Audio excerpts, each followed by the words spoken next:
What's up, y'all? So this is Whimsical Believe, and I want to talk about Love Island. Love Island has been taking over the internet for the last, I would say, month and a half at this point, going on 2 months. It is a popular reality dating competition game show that has been around since I believe the 2000s. It primarily debuted in the UK, and the UK has had several plus seasons up to this point. Since this show has progressively gained in popularity every season since its iteration with the United States market, there has been a perplexing agenda that I've noticed when it comes to this series since I initially consumed it last year with season 7 and primarily consumed it with season 8 this year when it comes to black men, how production crafts storylines, how production use black people and black bodies as collateral at their expense and heartache, and just the underlying agendas that I've noticed. So this is Whimsical Believe, and this is my sociality analysis of Love Island.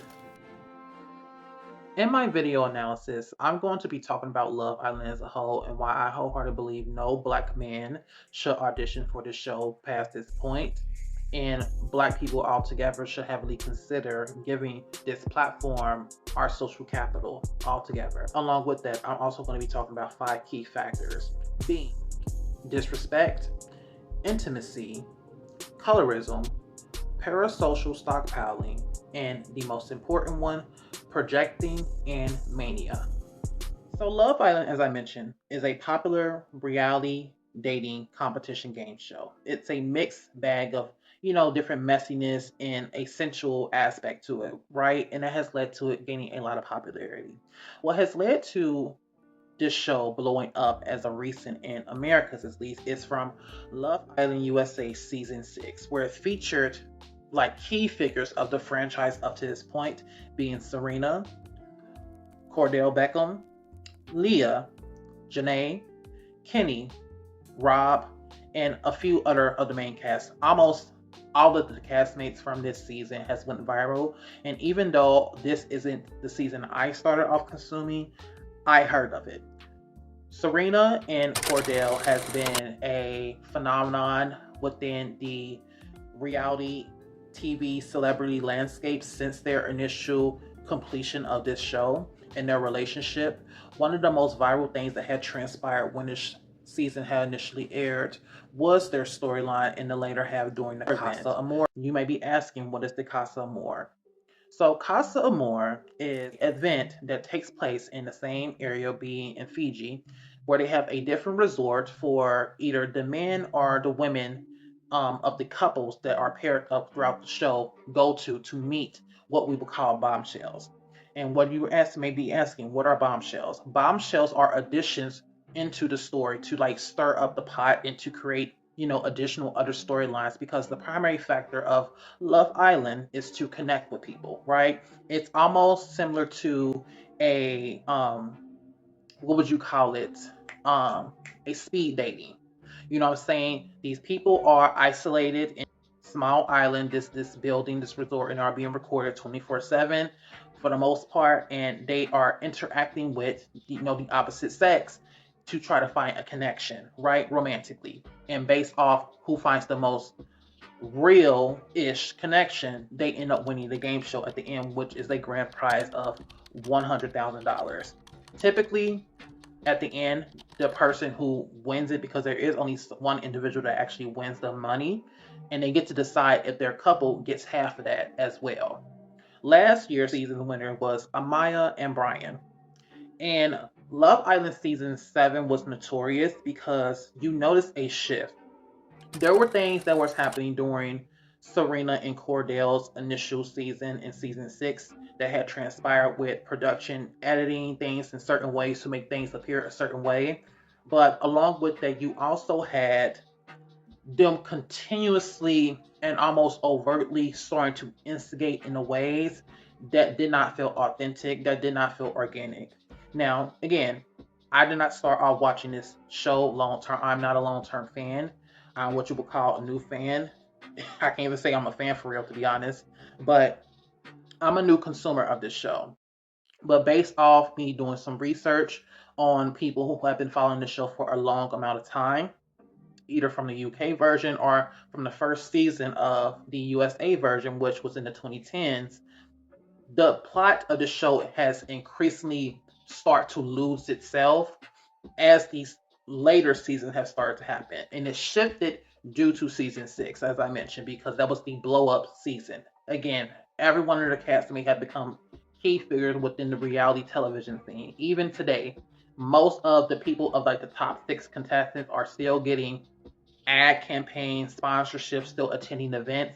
Matter of fact, several of the castmates from Love Island attended this year's BET Awards, right? From Serena and Cordell, Janae, and Leah and her partner Miguel have been doing their own thing on the flip side as well, and they do attend awards as well. What's interesting in contrast to the show is that, especially this season, it has been instigated and crafted enough to prey on very hurtful or sensitive topics within the Black community, which leads me into one of the primary topics of this video being Anaya, Corbin, Sincere, and Casey, all these people from season 8. I mention all of them because they are encompassing the overall experience and the overall point of this video when it comes to the 5 categories that I mentioned previously. When Casey, Anaya, Sincere, Corbin, and Melanie have had events on this show, there have been very key things regarding to how the viewers have responded, the hypocrisy displayed in how they responded to them, and furthermore, even when it comes to the castmates and other initial underlying biases and how they respond to who gets to do what and how they get to maneuver on a show around exploration. You know what I'm saying? This is probably one of the closest displays that we're going to get mature-ish and somewhat ethical polyamory, because literally the entire concept of the show is for the castmates to explore indiscriminately without bias. These people notice when they sign up for this show. This is not a secret. This is not a gotcha catch 22 moment. Every single person that's casted on the show, from the potential bombshells to even the original cast, know what the deal is about this show. On top of the initial popularity from the last 2 seasons. Again, this show has accumulated billions of views and engagement on the Peacock platform, which is where it initially debuted at least in America. I don't know if it has that same service over in the UK, but it has accumulated a lot of views, and it's not even taking into account the UK viewership and their own respective audience. So literally billions of views, billions of engagement, like all over the internet. You know what I'm saying? In 2 different, places. So I mentioned all these because in the first episode there were some weird things happening when it comes to these castmates. So in episode 1, there were some very interesting things that had happened that is very important for later in this video when it talks about the overall hypocrisy and double standard that was displayed in this show. So as we went over, it's a dating show, right? These people are quarantined for a large amount of time. They're isolated from society, normal typical society. They're put inside a hotel room before they even get put inside the villa. They are in the hotel rooms respectively for around like 3 weeks without no type of like phones or internet, for real. Like their main primary things is, I don't think they ever really disclosed that former castmates, but just know that they're quarantined for up to 3 weeks before they even get put inside the villa. So they have no social interaction. Even though they're inside a hotel room, they're basically in the equivalent of a white room. So a lot of these people are manic and like socially deprived, before they even enter in the villa. So I understand that there's a nuance, and I always give these people grace because I understand that a lot of these people are manic, and just with how they have the villa set up, it's meant to rile up emotions. Like they barely get any sleep while they're inside the villa. The food has been commentated on multiple seasons regarding how poor it is, or just the overall like quality of it. And there's just other factors that can contribute to a lot of these people having heightened emotions. They also are not allowed to drink. Any scene that you see with them drinking alcohol is like 1 or 2 sips. Like they don't get much alcohol, which is a good thing. But there's just a lot of things behind the scenes that castmates have talked about that can contribute to the overall heightened emotions of the villa. Production, even though they're able to collude, they are able to make suggestions to certain castmates, which is an important thing to note. throughout this season and even throughout the previous seasons when I make reference to them. So the first episode starts with the men entering inside the villa, one by one introducing themselves, having their little introduction walk, and then it's followed by the women, whatever order it was, right? So this is their first time meeting each other. They do not meet each other when they're inside the hotel rooms and are quarantining, right? So they meet each other, and typically within the first episode, they have them play a little game after they finish talking to one another or introducing themselves to where they either kiss each other or just kiss who you're initially interested in based off physical appearance and types and things of that nature. And they then have to couple up because the primary focus of the show is to maintain a couple. Again, the entire basis of the show is to present as if you're a believable couple via the audience votes, because the audience votes to decide who wins at the end of the show. Along with, overall, the production, they have their say in it as well. They can't. It's not overt, you know what I'm saying?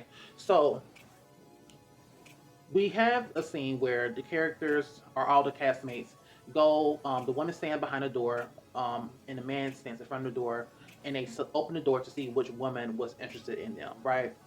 And in this episode, you see how Corbin is the only dark-skinned black man on the show. He's the only unambiguous black person on the show. Every other black person that was casted on the show was either biracial or just ambiguous looking in or light skin.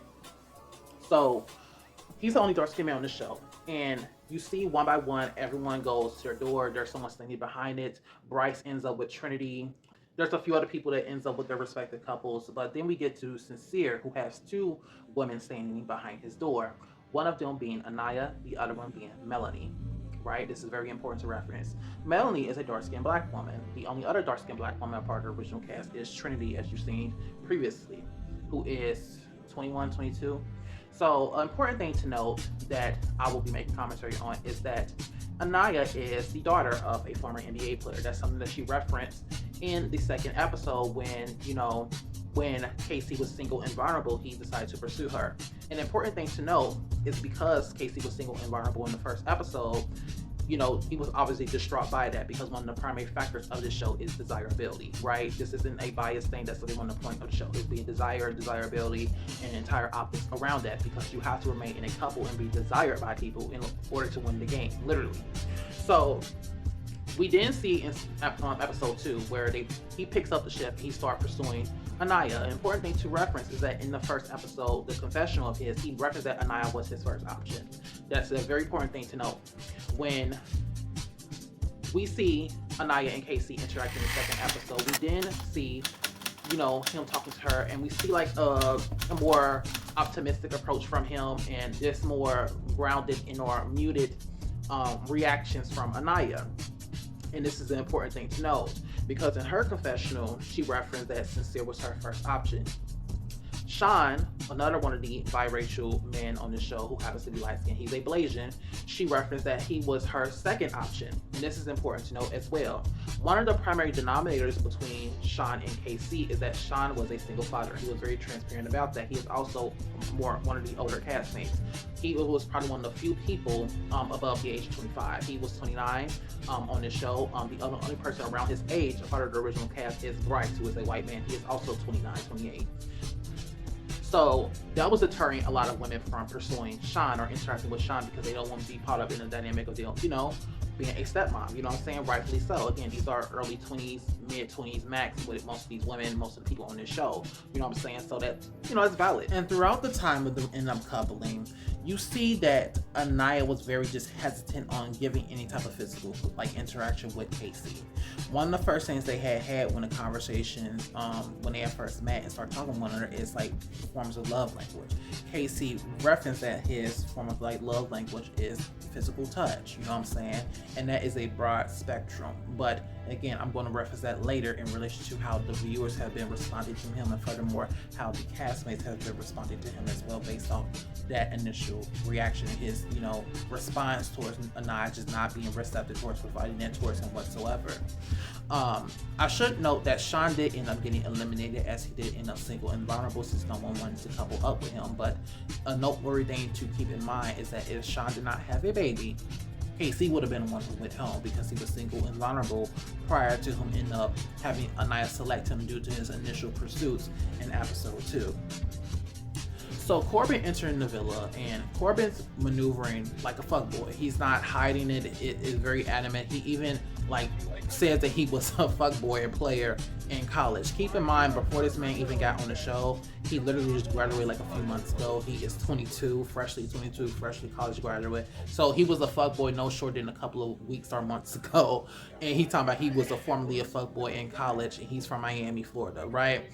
Um, every girl was fawning over him. We initially entered in the villa. Like I said, his response was very monotone, very robotic in nature, and he asked every last one of the women for a kiss, except Anaya, I believe. And keep in mind, Anaya had a whole confessional fawning over this man's look. First came in, Trinity and I, when I first came in, I was like, oh, god damn, you know what I mean? Yeah, that's so crazy you said that though, because literally he was my top 2 as well. Really? Yeah, isn't that weird?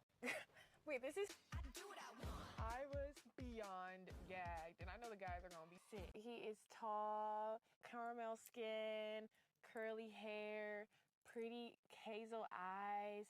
He's everything a girl wants, for real. He is fine as fuck, and I know them guys are not gonna be prepared for this shit at all. Hi, beautiful.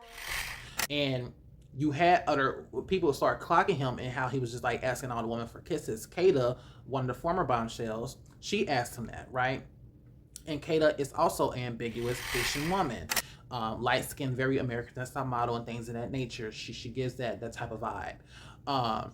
She's also young, around 22, 23, 24, one of those ages. And she was talking about her thing. She ended up coupling up with Zach in response to the whole Kenzie situation. So, Corbin ends up working his set around the villa and things of that nature, and he ends up coupling up with Kenzie. Keep in mind, Kenzie is the white, cool, blonde, Baywatch type of girl. She got the blonde hair, she got the blue eyes, like crystal blue, pale skin, things of that nature. And up to this point, she's been having like very weird interactions. Her entire dynamic with Corbin was very fetish based. Like it was all lustful based. Keep in mind, he's 22. You know what I'm saying? I believe she's even older than him. I believe she's older than him. And she was just so like lustful about him. Their entire conversation was about sex and her wanting to have the 69, all types of shit. It was very fetish coded, right? He didn't mind it because he's from Miami. If you know anything about Miami, it's very colorist by nature. Like a lot of the people over there, and any black person is allowed to participate because they're seen as palatable. They have very problematic, ideologies as well. Obviously, none of the viewers know this, but just how he was maneuvering through the villa, it definitely gave that type of vibe. And his willingness to engage in that type of interaction with Kenzie kind of affirms that, because a lot of colorist dudes don't care about being fetishized. As long as they get access, that's all they care about. So that's the important thing to reference. But obviously, we don't know this. I don't know this. No one knows this. We can just make astute observations. And that's something I noted when I seen his interaction with Kenzie.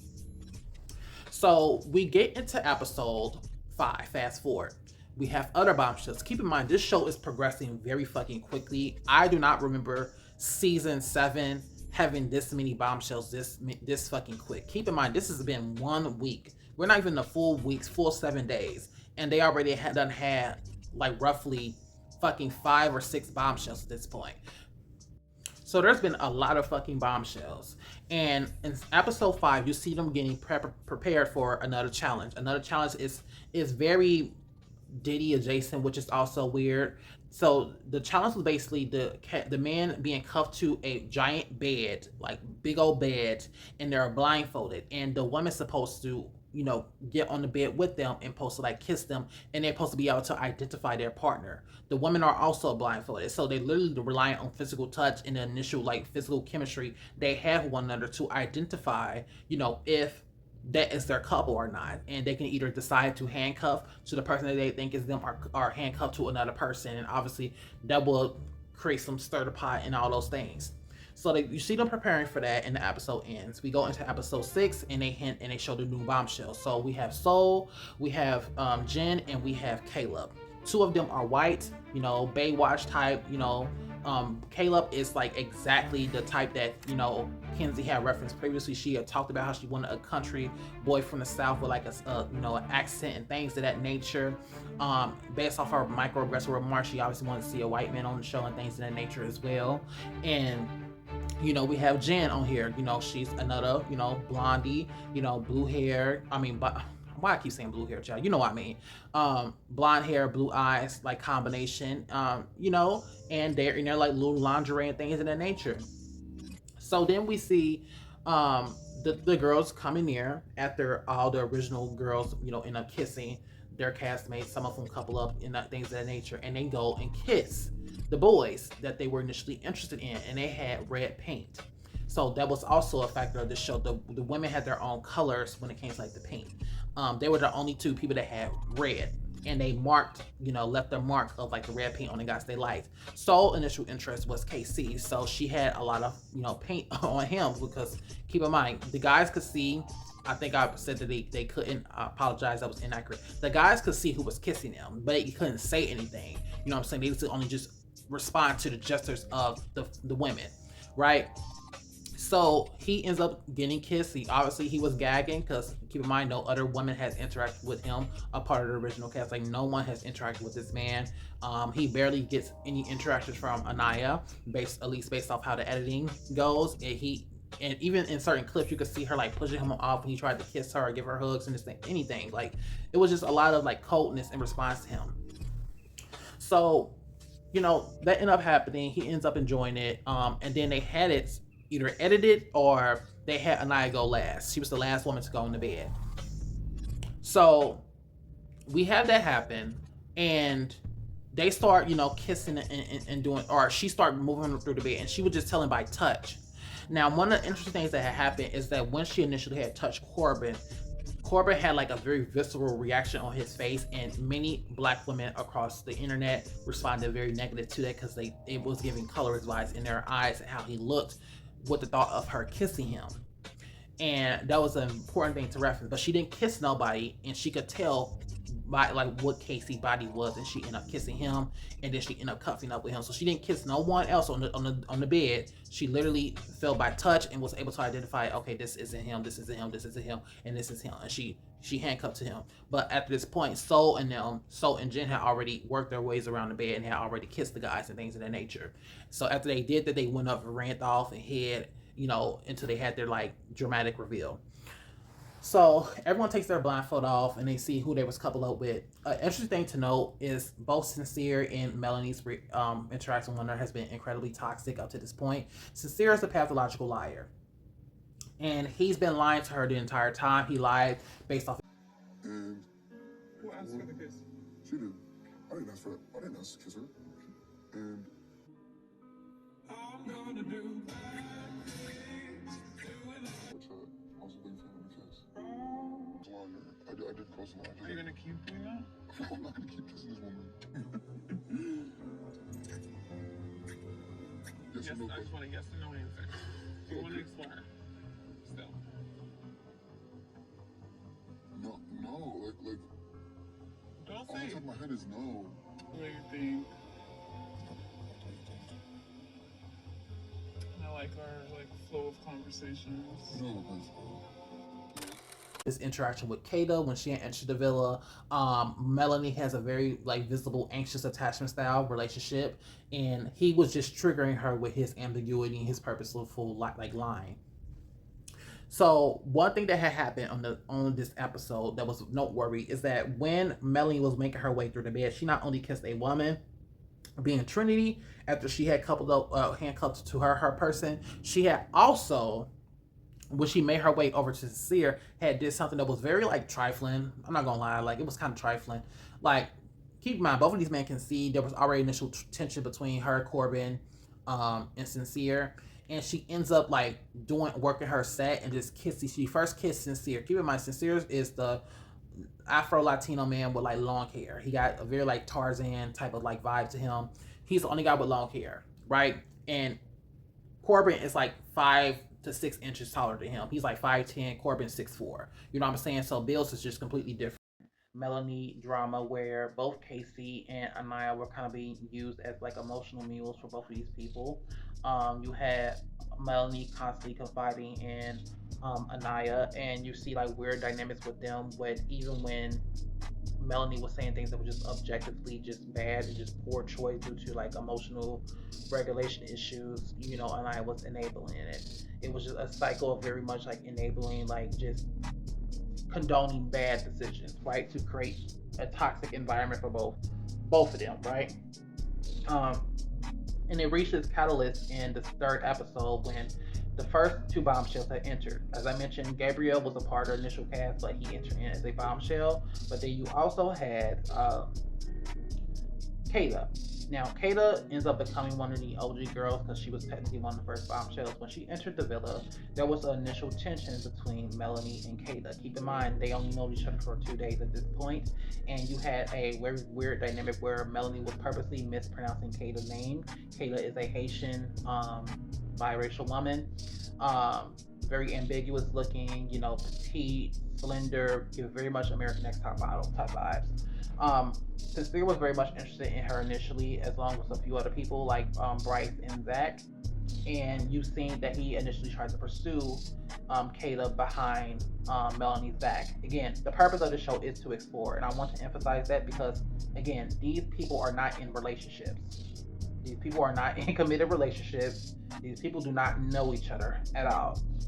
And I made a video previously saying that all the castmates are manic because they were meant and forced to isolate before they even entered the villa prior to this, like 2 to 3 weeks up to this point. So they were basically in the equivalent of like a white room with no type of entertainment for the most part, like no phones or anything like that. And they were first social interaction was like fresh in the villa. So they're kind of manic, you know what I'm saying? So I get that. So she was very possessive and she responded very hostilely. There was like some weird tension the first couple of episodes since Kata had appeared. And again, it was just a weird dynamic of them taking away from other people's experience. The first 5, 6 episodes, like Casey and Maya wasn't getting any screen time for real, for real. If I'm being frank, they just would not get screen time, barely. There was other couples, Trinity and Bryce was getting more screen time than them, which was another couple. Zach ended up bagging Kayla, and they end up coupling up together. Zach was a very interesting thing that happened in this time frame from episode 7 up to episode 10 is that Casey and Anaya ends up getting voted as a fan favorite couple. They was in the #1 spot or in the top 4 of the couples that the audience liked overall. And you've seen other people start feeling the way because one of the other people that people were questioning initially was Bryce and Trinity. Up until episode 14, 15-ish, a lot of people did not think Bryce and Trinity's relationship was real, their coupling was real because of how they maneuvered and just the overall lack of screen time. Because the first half of the first week of episodes was based around Sincere and Melanie and Corbin and Kenzie. It was based around their storylines, but specifically around Melanie. And the thing about it is that Melanie could have been eliminated because it was just getting overall toxic and it was getting overall concerning and how she was maneuvering and how her emotions were being played with and how production was honing in on her mentally breaking down due to the things that was happening.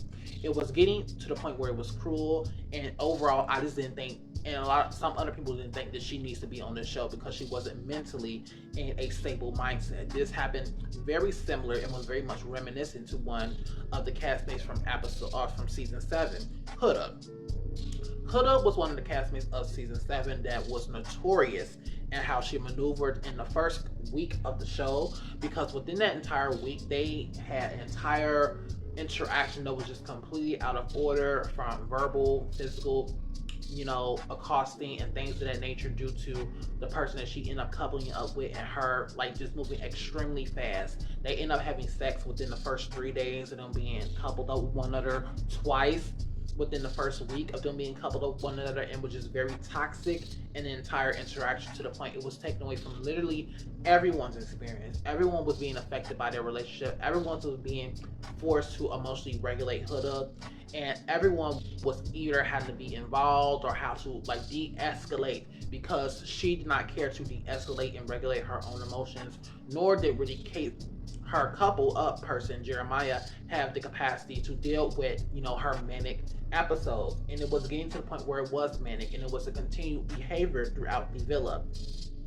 in which they manufactured the entire season to keep her in the villa until the finals. This girl made it to the finals despite none of her couples being real and every last one of her couples being toxic on the show. None of them was real. Matter of fact, one of the craziest things that happened in the entire history of the show was in the finals, where the top four couples went on their final dates, or the top three couples went on their final dates with one another before America decides who wins. Her couple literally broke up with her or decided to decouple from her in that episode on their date, literally on their date, and he literally walked away from her. They were in like a ocean like dining event. It was like in like a lake. It was a beautiful layout, and he literally left her in like the middle of the lake at the table and saying he's just not interested in dealing with it. In the exact same time frame, you had this lady literally try to coerce this dude into sex, threatening that if he did not engage in sexual activities with her, she would become very hostile with him in the morning. That is not that's the tip of the iceberg. And then when you talk about the stuff outside the villa, that's a whole other can of worms because it did not change with the behavior. As of recent, she has a lawsuit to where she got a restraining order placed on her with a person who was not on the show that she interacted with. So there was just a lot going on. It's like, why is production showing this stuff? And there was this extreme entitlement she had towards black men and black men's bodies on this show. And it was very disturbing. It was a pattern people did pick up on. It was a pattern that I picked up on because why does she think she had entitlement to this man's autonomy, who was also a black man, thinking that she gets access to him when she wants to get access to him, not when he wants to do it. It was very disturbing to see, and it was very weird that production kept the woman that was doing things like this on this show to begin with, because the first person that she was coupled with was also a biracial black light-skinned man, Jeremiah. All of her primary couples that had the most conflict was with a black man, and there's something that I want to note because it talks about my overall point of this analysis. So fast forwarding back into season 8, as I mentioned, there's been weird things going on. So when everyone was made aware that the rankings of the couples and the believability of that, Bryce and some of the other people start asking Casey about his statements. Keep in mind, Casey talks in a very specific dialect. He's from Cali, things of that nature. They talk a very specific type of way. He's not the best of words, it seems like. He's more of a nerdy type of guy, you know what I'm saying? And he has like this awkwardness about him despite how he looks. But what was interesting is that when Bryce had asked him about what he think about being rated number one couple or one of the favorite couples, he was talking about it, and Bryce felt away because Casey said that he was like, you know, very like shocked that, you know, him and Trinity and his couple wasn't like in the spot winner. He said he would have been upset if him and Anaya didn't end up in the coupling because they stayed together and they've been together up to this point. Bryce felt a way about that, and he went and played telephone and told Trinity something, and he told her something that was inaccurate, in which that start bypassing over to Anaya, and they told her something completely different. So they start playing telephone and misinterpreting Casey's words to affect and prey on Anaya's insecurities. This is something very important to note because this creates the entire catalyst and the shift of the parasocial dynamics with this fan base. Furthermore, with the overall thing that's been happening. So what Casey has been experiencing up to this point is something that's called virtuous bullying. And what is virtuous bullying? Virtuous bullying is using the guidelines of certain, you know, virtuous ideologies, beliefs, and circumstances to bully and accost in a person in a very derogatory and degrading way. Why do I say he was a victim of virtuous bullying? Because one, you had the audience trying to call him colorist based off his initial statement about black women being a blueprint, and then binding him to that statement to where he couldn't be interested in no other woman simply for the fact that she was light skinned, right? To the point where they even start to investigate this woman's social history and start to look up her parents, you know, social media profile to validate if she was black or biracial or just a mixed person. You know what I'm saying? It was getting weird. People was instantly going with that. People was also trying to call him performative based off that statement as well. So there was just always this underlying guideline, this checklist, this hyper analyzing of Casey's behavior and his maneuvering simply for that statement alone. Despite this man only being 22, this young man is only 22. He is not perfect. He's not going to be perfect, but you got people psychoanalyzing him in such an intense way that they are not doing what the rest of the castmates. They are not venturing into Sincere's Corbin dating history. They are not venturing into this. Matter of fact, you had one of Corbin's ex get on social media and undisclosedly and talks about her situation, and people were adamantly saying that they don't care and telling that none of these people's exes should be getting on social media making any references about them because they don't care. So it's only KC being psychoanalyzed in this very intense way, which is something I picked up on. Because again, out of all the male castmates on the show, including the bombshell, Zach, Bryce, Casey, Sincere, Corbin, Gabriel, none of them have had their ex history looked into, was trying to investigate who they've dated up to this point, but they did that with Casey. And that's a very important thing to note to my overall point of this video, because I'm like, why are y'all only investigating the dark-skinned black man to this degree, despite him being one of the youngest on the villa? You have Bryce, who is a 29-year-old man, Zach, who is also like 24, 23, 25, and y'all not investigating these people dating history based off the statements they made. Keep in mind, Zach made a statement saying that he was interested in people of darker skin tone. He was interested in people of like melanated women, but no one was validating that. But for KC, y'all was. And I think that's a very interesting to note. The series continuing up into the recent, you see the word disrespect start getting thrown around a lot. But you see it start being referenced the most when it comes to KC, because KC is growing ever more tired and reaching his capacity, keep having to affirm Nia of the same thing, that he's open to exploring if and when it's mutual, but he is comfortable and content with women. You know that's me. So what do you think about them? It's Jen. That shit's not my type. I think Soul's very pretty.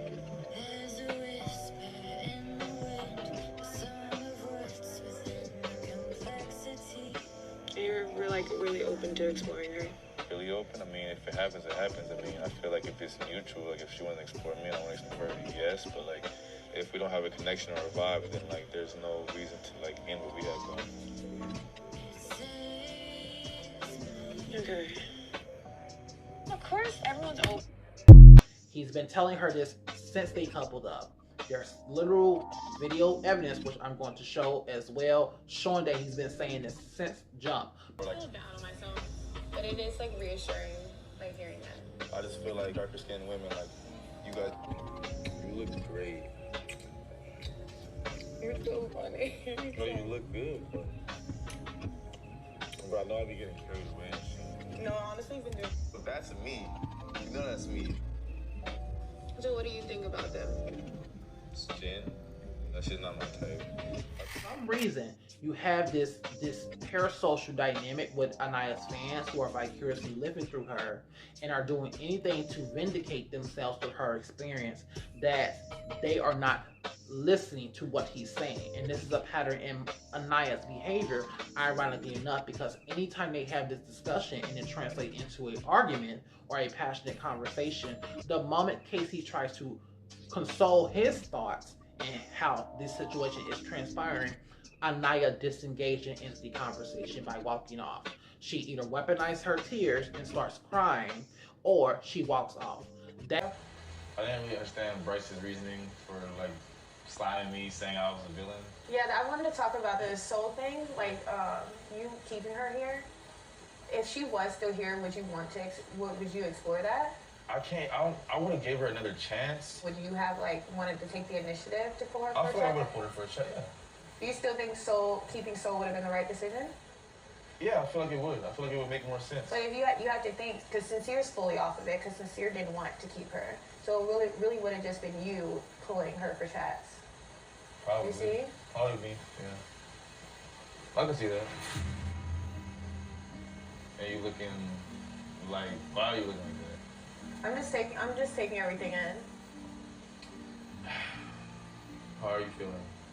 I'm not gonna lie to you, I'm gonna be straightforward with you. I do find it weird that you were the only one like rooting for her. You don't got shit to worry about, bro. I didn't say I was unhappy. I know, but like, I know how you are. No, I'm good. You know what? Do whatever you want. I don't even care. I understand. I'm okay. I'm okay. Just do whatever you want. No, those are not good words. Do whatever you want. I already know we're going backwards again. We can't keep doing this cycle. And like, look where we're at. We're in Love Island. Like, we're to make other connections. I have to meet other people other than you. But you understand where I'm coming from. Like, I'm not mad or anything, but as long as you understand where I'm coming from, it does sound twisted. And I'm like, damn, one conversation after all the chats that we had, it like really changed your perspective on it. Listen, I also still have to explore them. Okay. Oh, no hug, no. Fuck. Another day, and some more bullshit. Anaya, What's that? where you going? I just want to sit. I just don't feel like talking right now.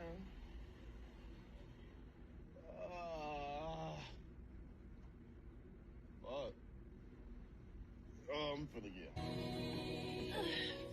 I'm going downstairs. Wait, what? I'm over it.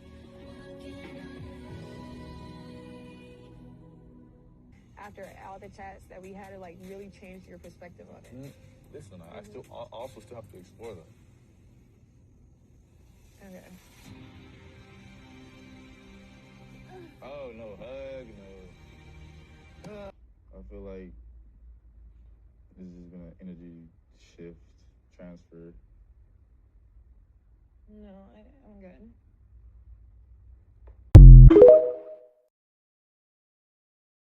That is emotional manipulation. She did this primarily when he had tried to pursue Soul. When Soul had entered into the villa and she was threatened by Soul being in the villa, which is just objectively true, anyone can see that. Soul like validated that. Anytime I try to talk to Casey and I came and like pulled him, so it was like, where is it fair for me? Like, where do I get a chance to actually explore someone?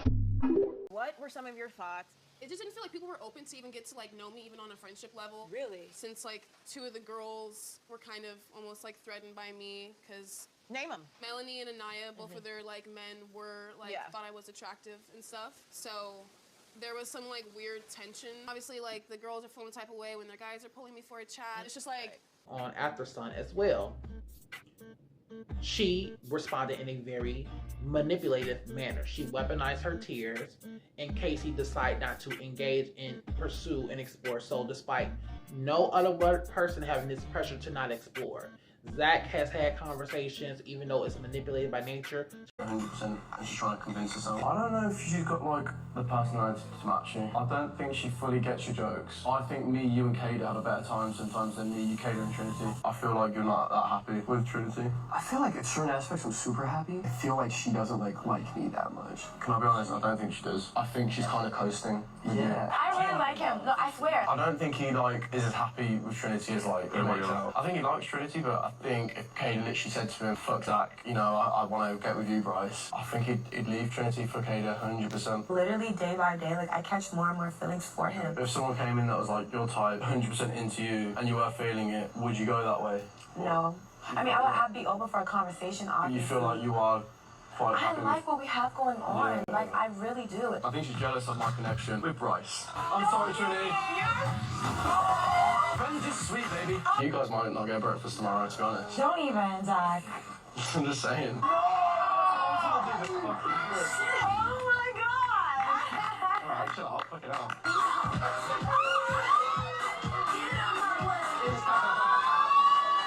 You are like, oh yeah, push me, shit like that, and I pushed you on the thing. No, you were fucking gushing when Kada did it. When he choked you, and you were like, oh my God, and you were never. Wait, what? You were like, oh my God, push me. I didn't say push me. You said something. You were never. Okay. Do you want to go topic? Yeah, go for it. You wish that I would have out all that in a different way, or what? No, it's nothing to do with what you did. There's actually nothing to do, honestly. Alright, cool. I haven't made breakfast yet. I'm fine. I'm just making some cake. No, give me that time. I was gonna make pancake. I don't want pancakes. That's fine. You can make breakfast. I'll make it, I'm just saying. It's fine, I can do it. The kitchen's always occupied. I just feel a bit like, just low, and then I was late with the breakfast. Where he's exploring people. He's exploring. Kata may be upset, but she doesn't care for real. Sincere is lying his entire way through the season up to this point. And who asked for the kiss? She did. I didn't ask to kiss her. And I'm gonna do bad things. what's that? Also thanks for the kiss. Line here. I did cross the line. Are you gonna keep doing that? No, I'm not gonna keep kissing this woman. Yes or no? I just want a yes or no answer.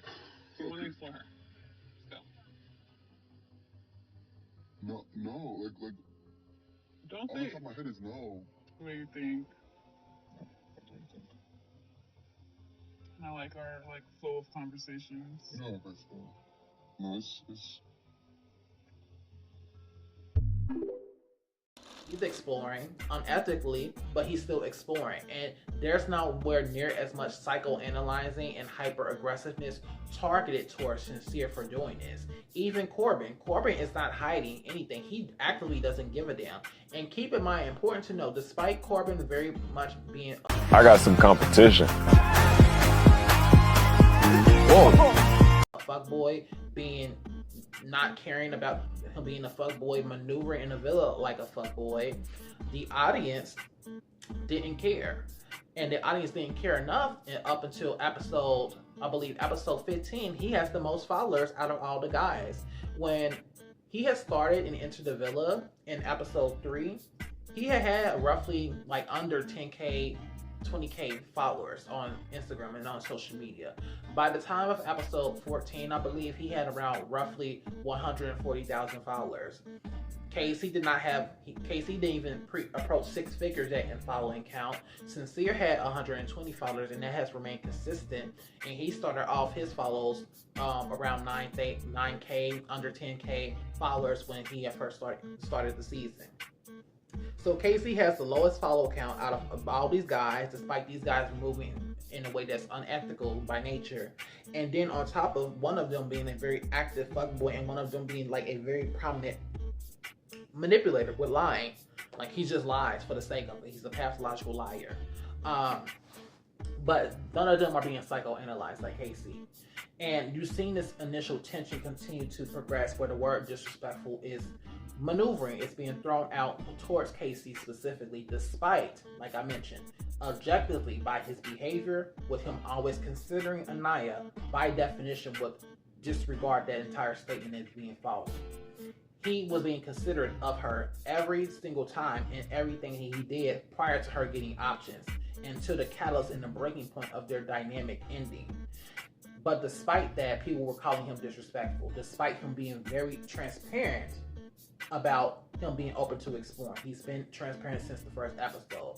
He's also been transparent about this entire situation and how he's feeling, despite her not giving him the space to say his piece, to actually say his side of whatever they had arguments or discussions like this. You know what I'm saying?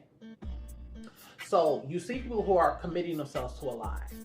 You see how the audience is committing themselves to a lie. You see how people are committing themselves to a lie. You see how people are feeling a way, feeling hostile, feeling very envious of Casey and Anaya's situationship, to where you had all these other people in the pot trying to break up their relationship. Trinity was very open to putting Shad and Casey for a conversation. Why are you talking about girl? I'm done. With what?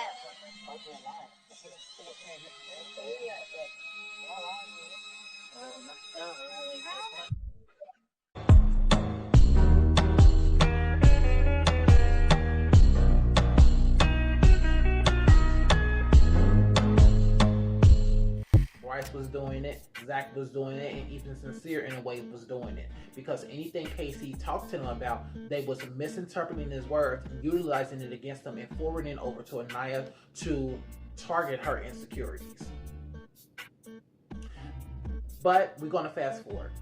And we're going to talk about the second part of my video, being intimacy. So let's list off the aspects of intimacy. So within physical intimacy, there's a bunch of different physical interaction that falls within that category, right? Some of them being like holding hands, hugging tightly, cuddling on the couch, kissing, obviously sexual intercourse, massaging shoulders, and things of that nature.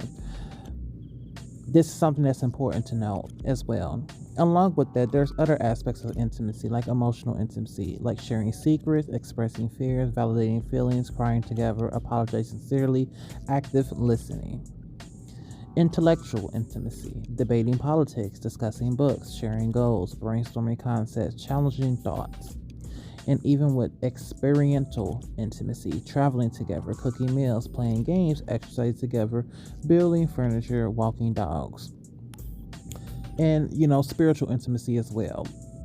And there's just other layers to this. And it was interesting to note this because disproportionately you see throughout Casey's and Ania's interaction the intentionality to express intimacy between their relationship was one-sided on Casey's side, like disproportionately. You know what I'm saying? He was the only person that was trying to initiate physical intimacy, despite him saying that physical touch is his love language, right?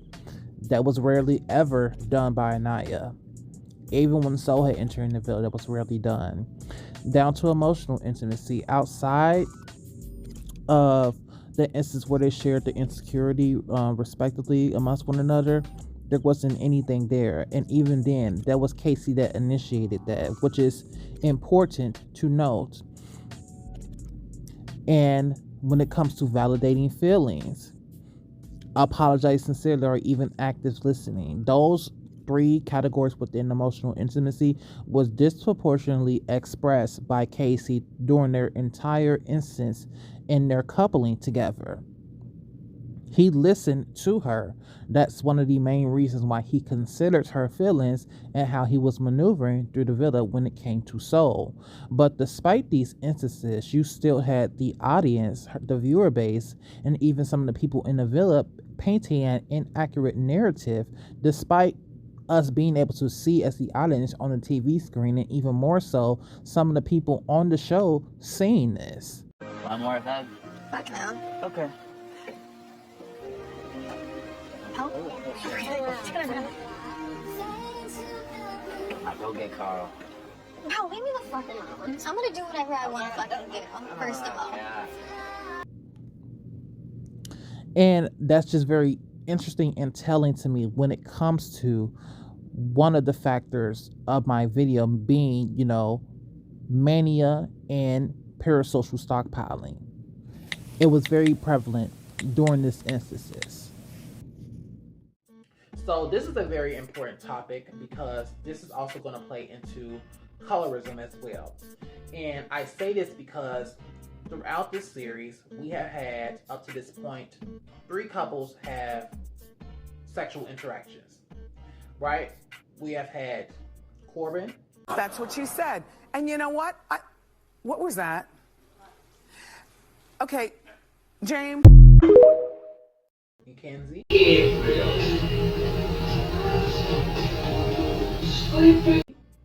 We have had Zach and Kata, and we had who else did something sexual? We had Gabriel.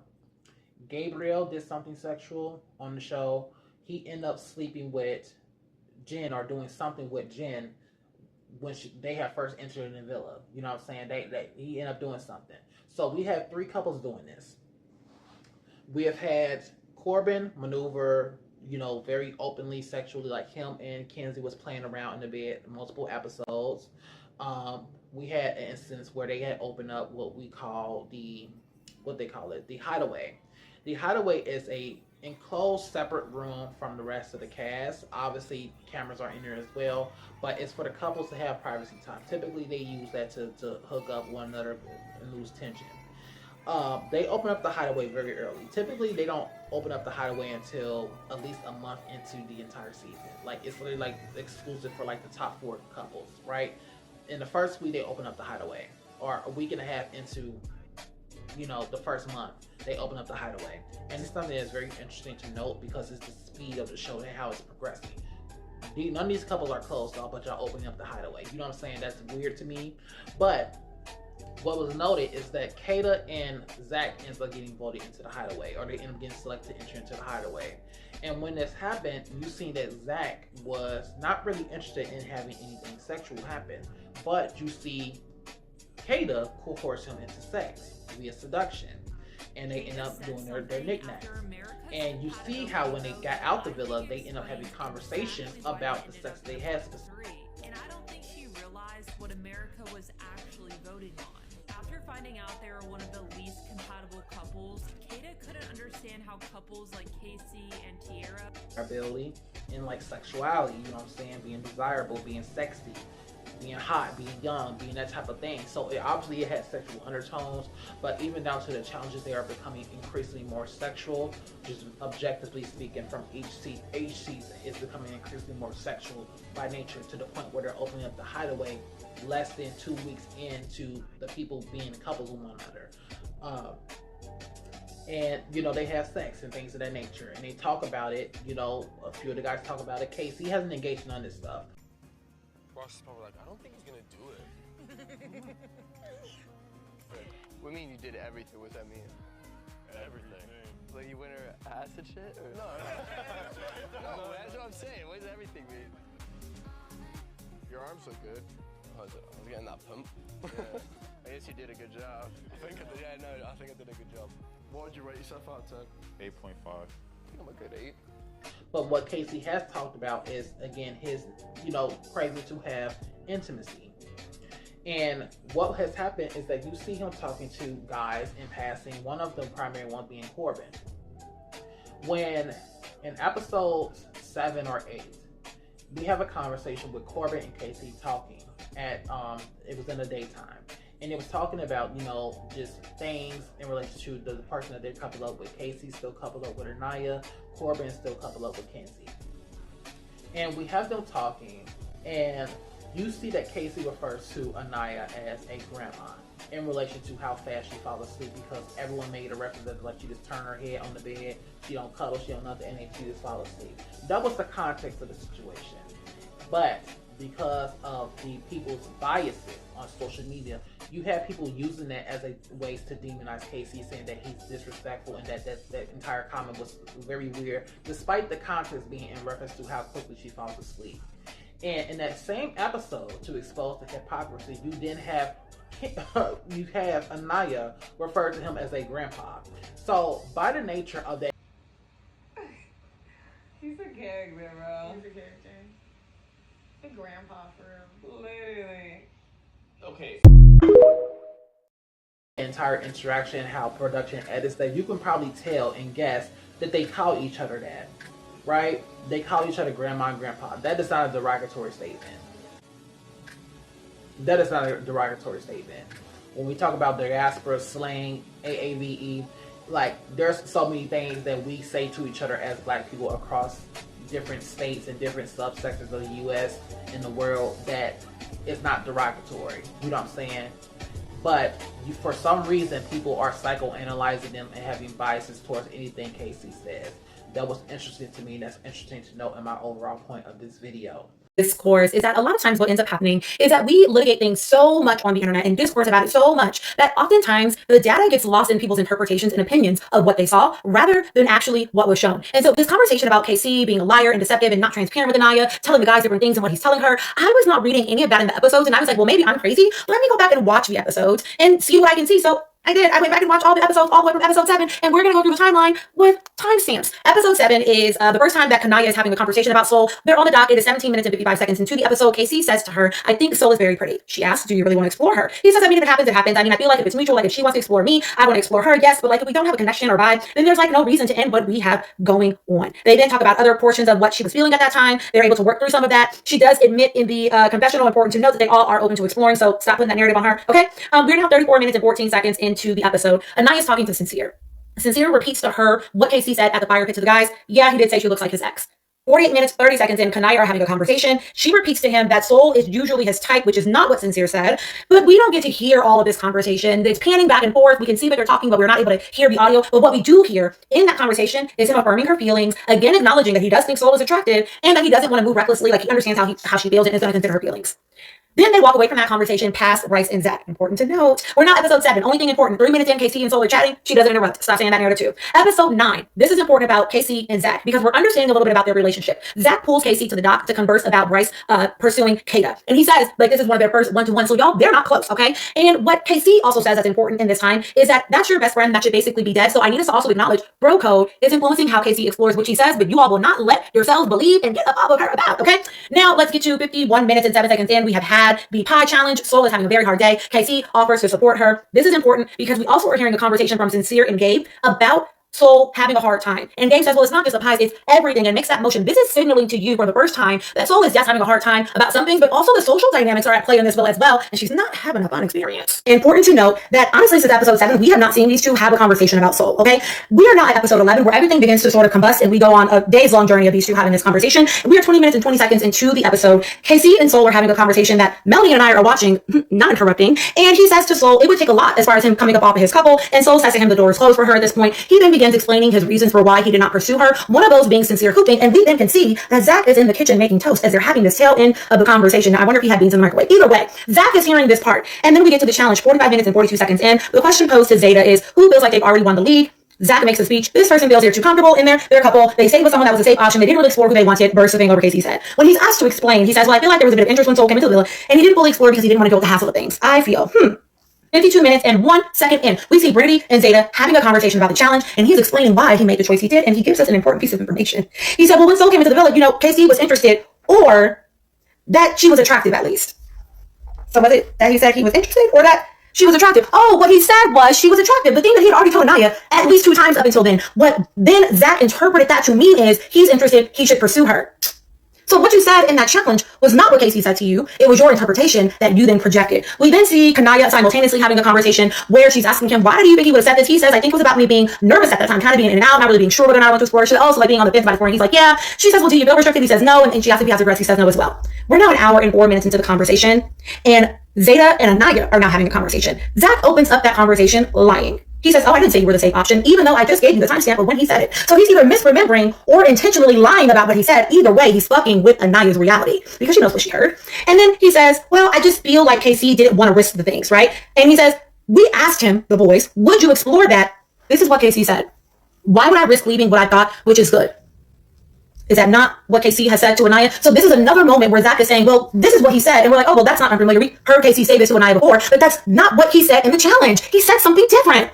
He then says to her when she says, well, I just don't feel like he's telling you all something different than what he's telling me. He says, no, it's not that fuck. I really want to explore someone else, but whatever, I'm just going to wing it with Anaya. What he's saying to you is what he feels. So he attempts to clear it up, but after he's already fucked with her reality and had her sitting with that shit all damn day. We then have a conversation shown to us between Soul and KC.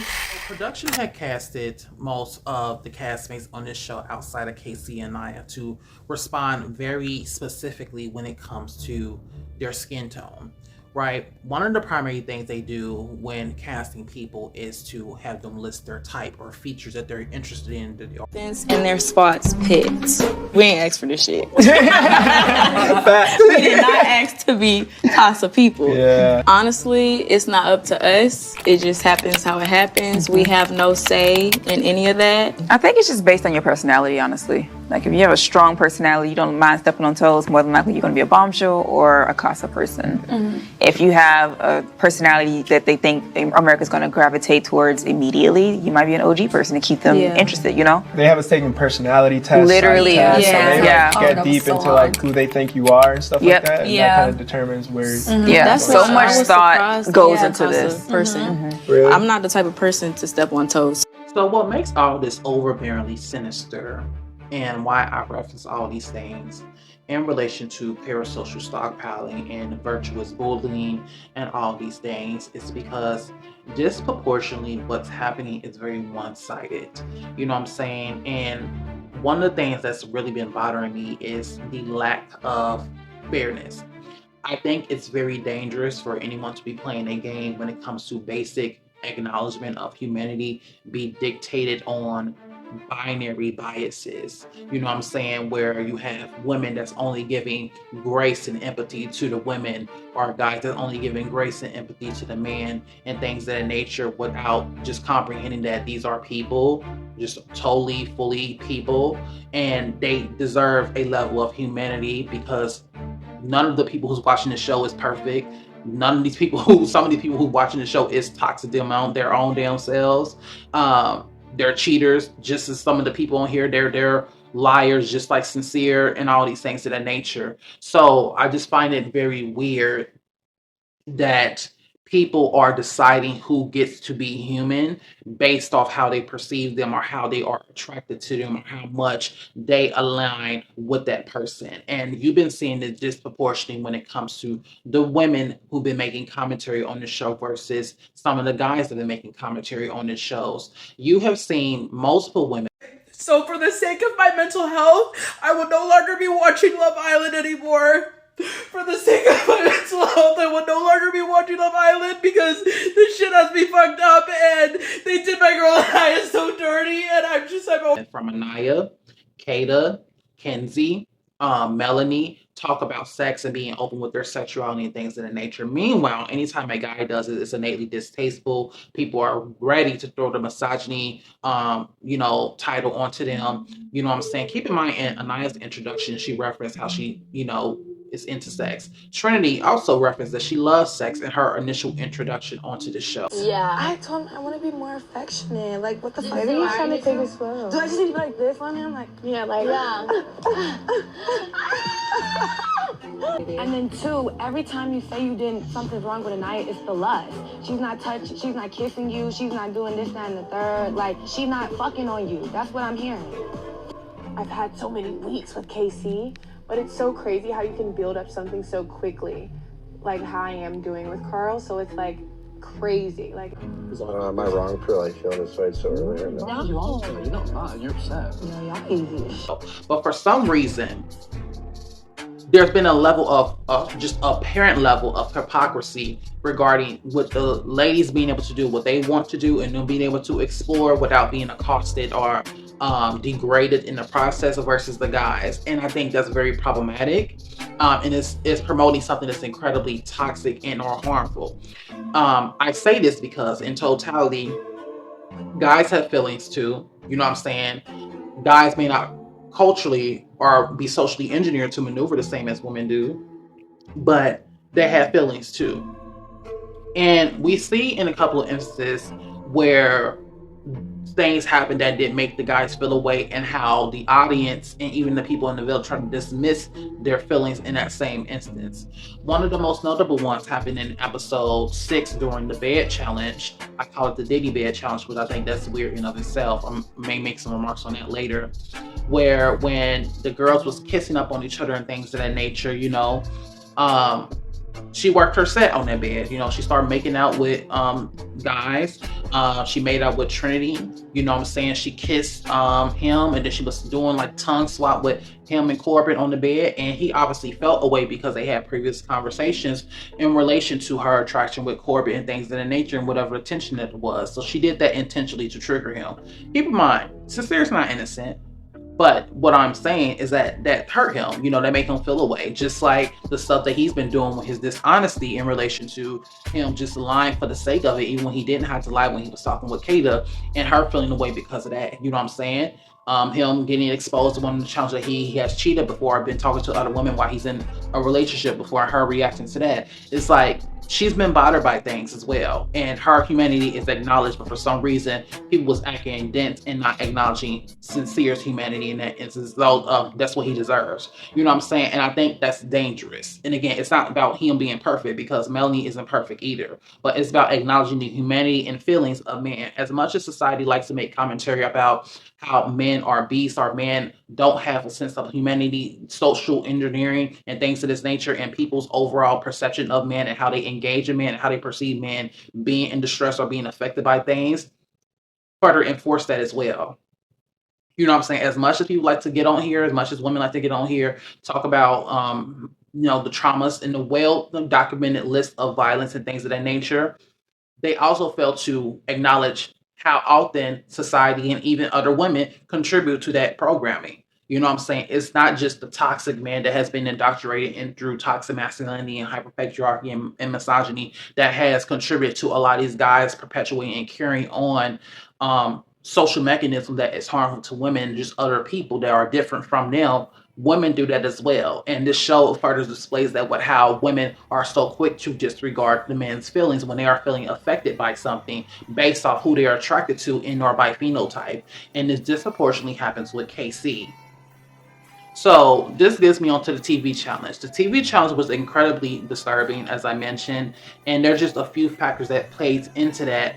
Colorism being one of them, and it was the most apparent white hair because what was just very crazy is the level of hostility that was hurled towards him, and production enabling this behavior by disproportionately and unequally distributing the clips that they show for Casey, despite him objectively doing systematically less. Keep in mind that in the first 5 episodes, they did not give him barely any screen time because he wasn't doing anything for real. But the moment that's so-called storylines start to develop with Anaya and things like that, that's when they want to start giving them screen time. You know what I'm saying? I thought that was very interesting as well. Zach's been lying and gaslighting, Kayla this entire time. Corbin is working his set. Sincere's been doing his set. Things of this nature, but for some reason they disproportionately, out of all the guys, gave him an unequivocally long amount of content, despite the first week him getting the less screen time out of all the guys. Bryce and Trinity was getting screen time. Bryce was getting screen time. Zach was getting screen time specifically due to their parasocial, or very homoerotic dynamic that's been getting a lot of screen time on the show. It's been very odd to see.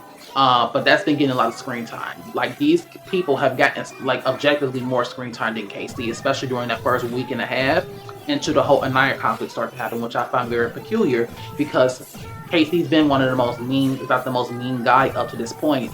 Only second to, in recent time, Corbin with his Melanie and people doing his impersonation of his voice and things of that nature. So you see that when his challenge come up, keep in mind, these are some factors I'm going to talk about as well. So number one of the main reasons that was leading to Anaya audience accosting Casey and bullying him is him saying grandma was disrespectful, as I mentioned in that previous video. And what was interesting to that is that Anaya wasn't even affected by that comment. Her initial response is like, I like to sleep, you know what I'm saying? And that's cool. So further emphasize what I thought was happening is that they call each other that. That's not a gag. So we already have that Excel. So the amount of hate he was getting for calling her a grandma is innately already unwarranted because she wasn't even offended by that statement. Keep in mind, the first thing that she did during Casa Amor and when she had partnered up with Carl is that she was talking about fucking him. Talking about fucking him, humping on him. I'm going to show you the clip right now.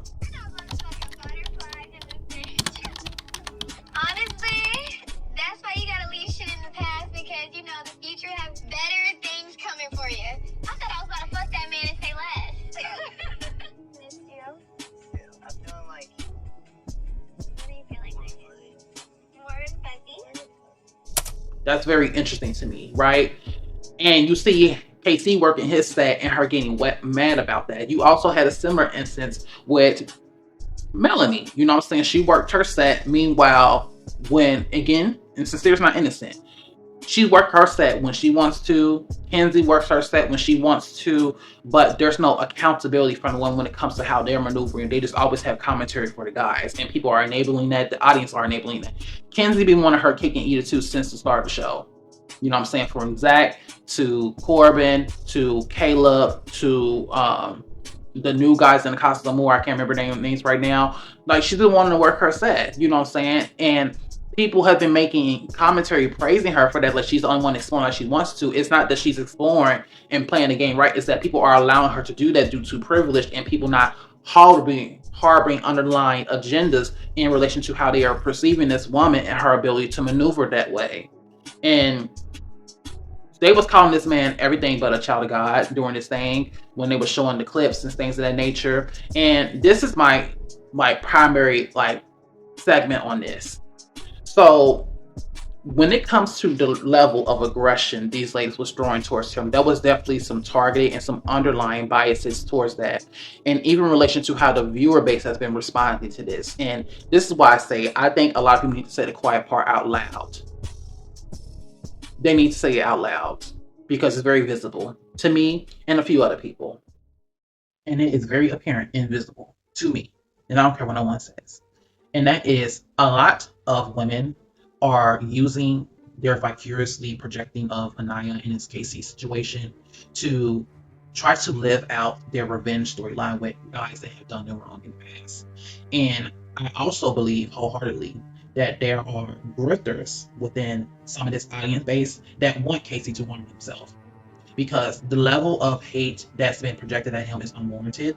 And it was even more sinister is that I think intentionally production crafted that situation to happen in a way to where they wanted Casey to harm himself or break down.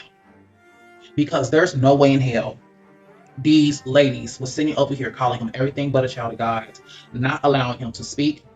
And you even had Anaya get up in his face, get into his personal space and started yelling and accosting at him, and no one regulated or checked that when that shit was unwarranted. You know when Casey and TT walked in, before, you didn't know how he moved at all in Casa, and all of you started shouting at him. So don't say it's not that he moved on. No, we saw when he walked in, that was one live. You didn't see how he was with TT or the kissing and all that stuff. So don't say it's about how he moved. You just instantly weren't happy that he came back with someone. So it is a bit about that as well. If the roles were reversed, if you would have chose to couple up with Carl and he chose come alone, the boys wouldn't have ganged up on you like that. They would have respected your decision. Regardless, me and him coming in, you would have been mad regardless. Yeah, that's what I'm saying. You would have been mad regardless because he came in with someone else. You guys all jumped on this man for finding a connection with him. And I'll do it again. I'll do it again. Emphasize the bias. And I love the girl is even Megan Thee Stallion, one of the guest challenge judges, enabling that type of behavior as well, with how she was like just visibly biased when it came to the men and girls, which again, I love when women are sexual and work their sex, but I'm also here for guys working their sex too, because we are people, they are people. Okay, so my question is for you. If you felt like you had nothing in common with Anaya, why drag y'all connection on for weeks when y'all been coupled up since day one? And then two, every time you say something's wrong with Anaya, it's the lust. She's not touching, she's not kissing you, she's not doing this, that, and the third. Like, she's not fucking on you. Yeah. I told him I want to be more affectionate. Like, what the fuck? Maybe he's trying to take it slow. Do I just need to be like this on him? Like, yeah, like. Yeah. And then two, every time you say something's wrong with Anaya, it's the lust. She's not touching, she's not kissing you, she's not doing this, that, and the third. Like, she's not fucking on you. That's what I'm hearing. I've had so many weeks with Casey, but it's so crazy how you can build up something so quickly, like how I am doing with Carl. So it's like crazy. Like, am I wrong for like feeling this way so early? No, You're not mad. You're upset. Yo, y'all easy as shit.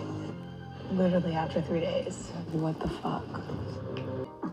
You know?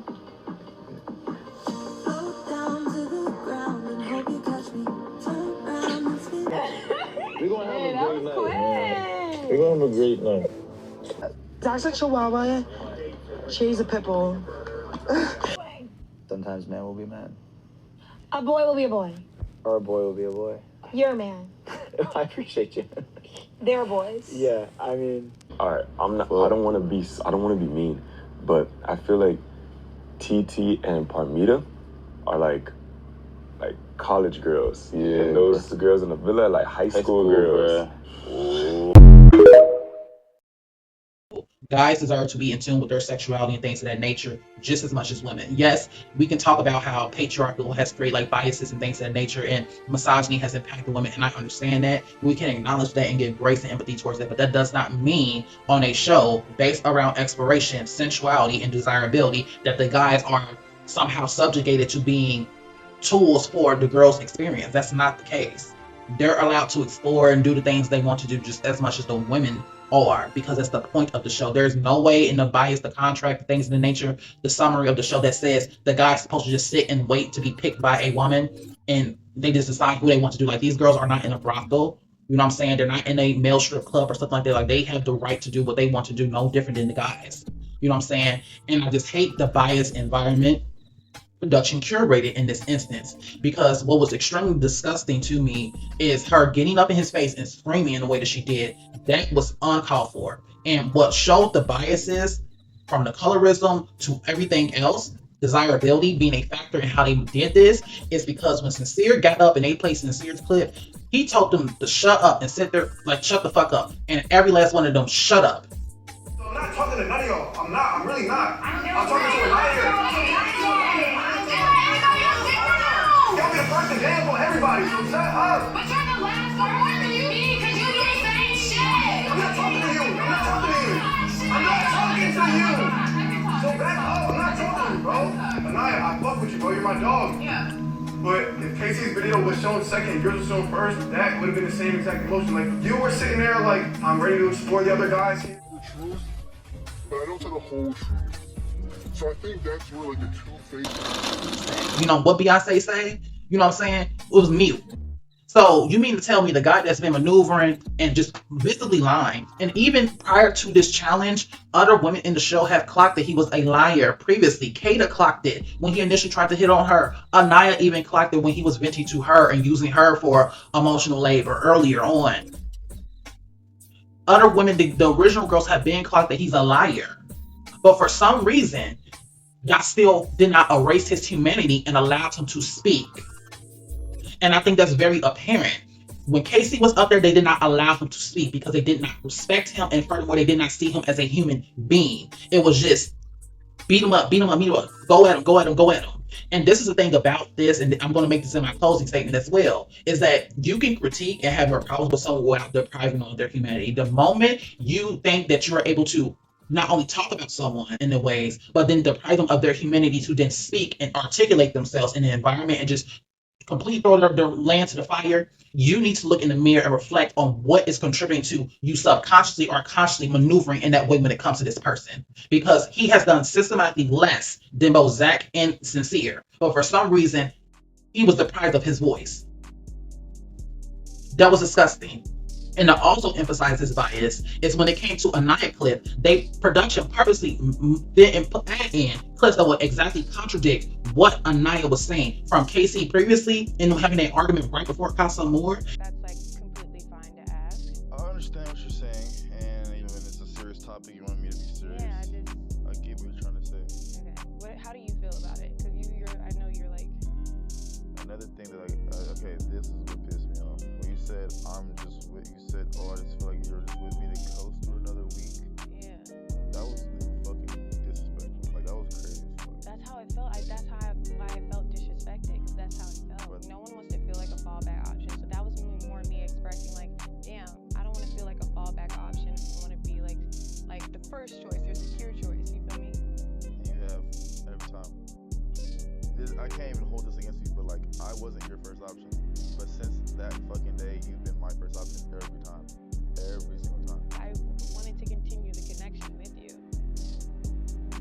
Like, that was my choice. Just like with the recouplings, I chose you. I picked you.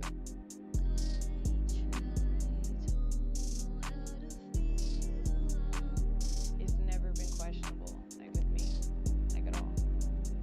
Seriously. And I'm really like confused how this spun to me. Like, seriously. I don't really feel good that like she didn't really understand where I was coming from. It doesn't feel good knowing that we both aren't on the same page, you know? Like, we both got tired of just going and losing. We're like, hey, just fuck it. Give a fuck and go do what you want to do. And him saying that should not be something you be saying, they did not have that into her clip. That would have like invalidated most of what the entire storyline was about. Same thing with her talking about sex. She talked about wanting to fuck Carl the moment she kissed him. She kissed him on the first night he had entered into the villa. But there was no thank pieces on that. And we even see the woman react to that, but they didn't show her confessional when she said she wanted to fuck him. You know what I'm saying? They didn't show that because that would have removed the bias. And they know that. And this is my problem with this show, is that people are playing dense. People are playing dumb, and I don't like how people are playing like purposely like complicit when it comes to these things, because these things are genuinely problematic. You know what I'm saying? Like, this is genuinely problematic, and I just don't think no show should be enabling something like this. You know what I'm saying? It was just so incredibly biased, and it was disgusting to see how production had curated and manipulated things behind the scenes from not even showing full-on edits or full-on clips to actually like challenge the overall bias that they had towards Casey and how they maneuvered towards him, or even checking the level of hostility that was getting, because it should not have been an environment where he did feel like he could speak, and you had to have a woman, his partner TT, speaking for him because they was not allowing him to speak. So you're just accosting him, affirming your confirmation biases, but not allowing him to challenge the confirmation biases. There's a problem. There's an issue with that. That entire situation was disgusting. Any woman excusing that is disgusting, because that is verbal and mental abuse. The fact that production curated an environment for this man to be verbally and mentally abused in that situation is disgusting. And we also have to talk about how production used Black people in these ways to curate emotions and to energy harvest from Black people. People need to step away from the grift. If you are a woman, if you are a Black woman who claims to love yourself, that holds anti-Black man sentiments, you still hate yourself. If you are a Black man that holds anti-Black woman sentiments in your heart and you project that outwardly, you still hate yourself. You hate yourself. You know what I'm saying? In a time where this country, the world is pushing anti-Black segments from them literally attacking the civil rights laws as we know it and trying to remove any type of protections that was literally fought for us to not be discriminated and completely lose our like legal human rights as people. John Henry is a legendary African American folklore figure, a steel-driven man who worked on the railroads after the Civil War, symbolizing strength and perseverance of the American worker against the rise of machines. The interesting thing about this legend is that it showcased or entails John racing against a steam-powered drill to beat it, but died from exhaustion when the hammer in his hand becoming a symbol of human spirit and sacrifice in the face of industrialization. While the details are mythologized, the story is rooted in real rural labor of building railroads, and even more so in relation to how Black men have been portrayed systematically in this country with the unrooted labor of, American slavery and the Atlantic slave trade. And it also just entails about, particular things in relation to just all the racial injustice, even outside of that, up to this point. And it has also contributed to how darker skin is perceived systematically, which is the byproduct of colorism. Black skin, dark skin is innately seen as tougher, as more masculine, and that impacts people in every facet of our lives, from in the medical healthcare system, where people believing our pain threshold is higher, to even in the academia field, with people presuming that we lack intelligence because we so happen to have darker skin. And obviously this has subsectors with both Black men and women, but as I mentioned, these things impact us differently.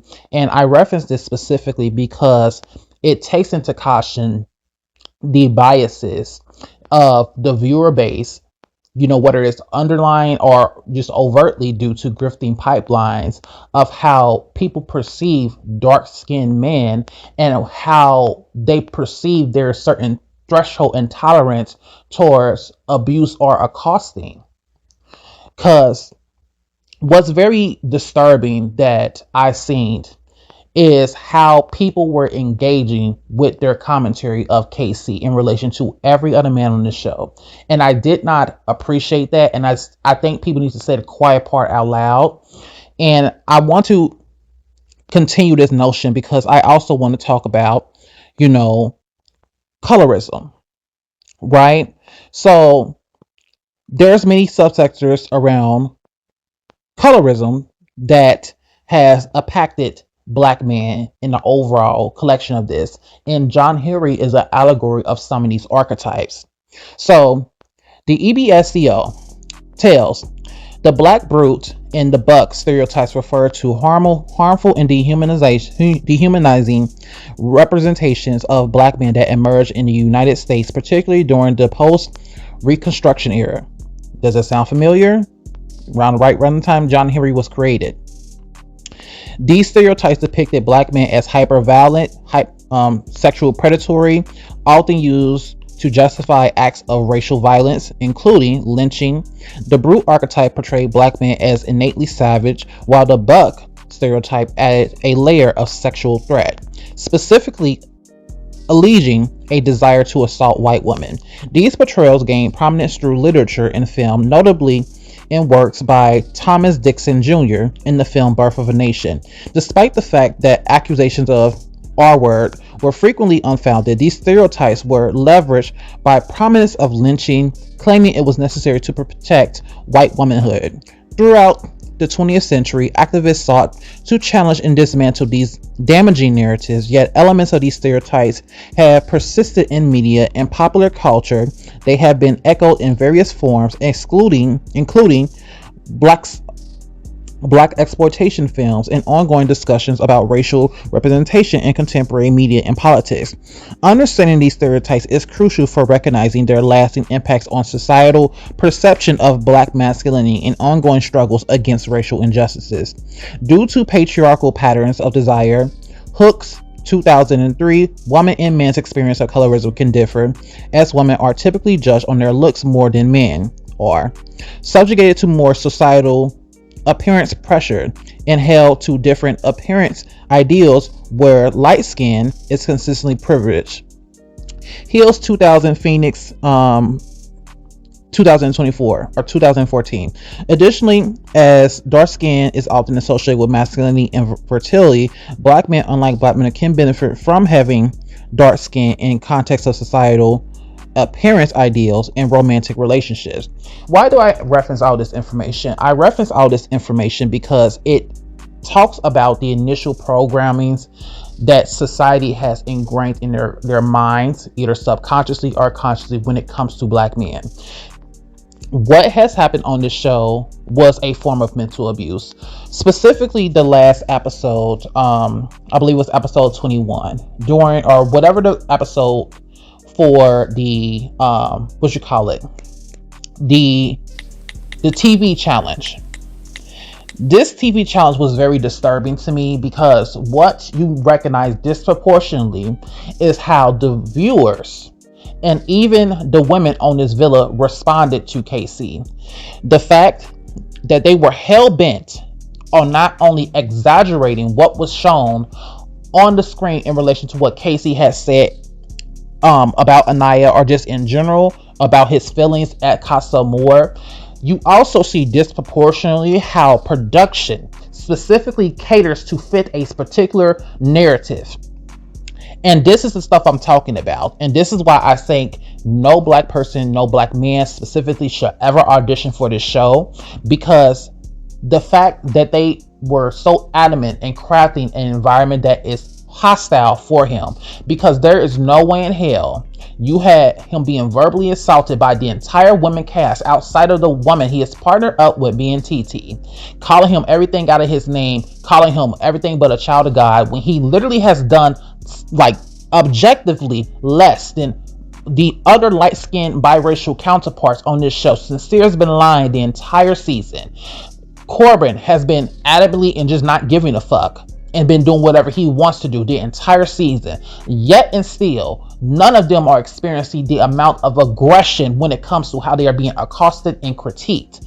It's not about liking KC. It's not even about, thinking he's a good person and things of that nature. The fact of the matter is, and what I need a lot of people to recognize and to say the quiet part out loud, is that your perception underlying or intentionally is rooted in these colorist Jim Crow era dehumanizing ideologies. Because why is it when this dark-skinned man, y'all was so comfortable with being so aggressively in your accosting and critique?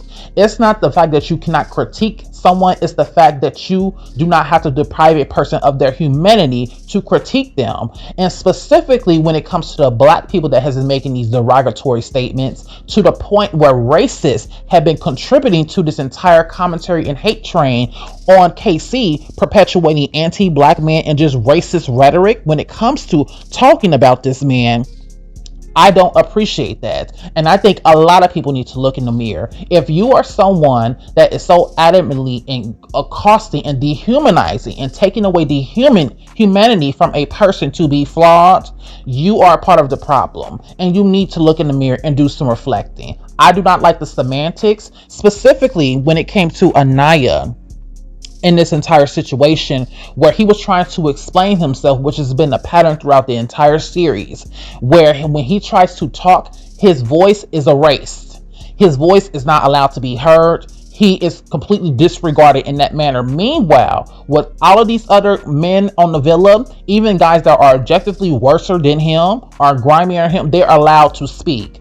Guy was allowed to speak. Zach is allowed to speak. Bryce is allowed to speak. Sincere is allowed to speak. All of these men are allowed to speak. For some reason, for this dark-skinned black man, y'all don't think he's allowed to speak.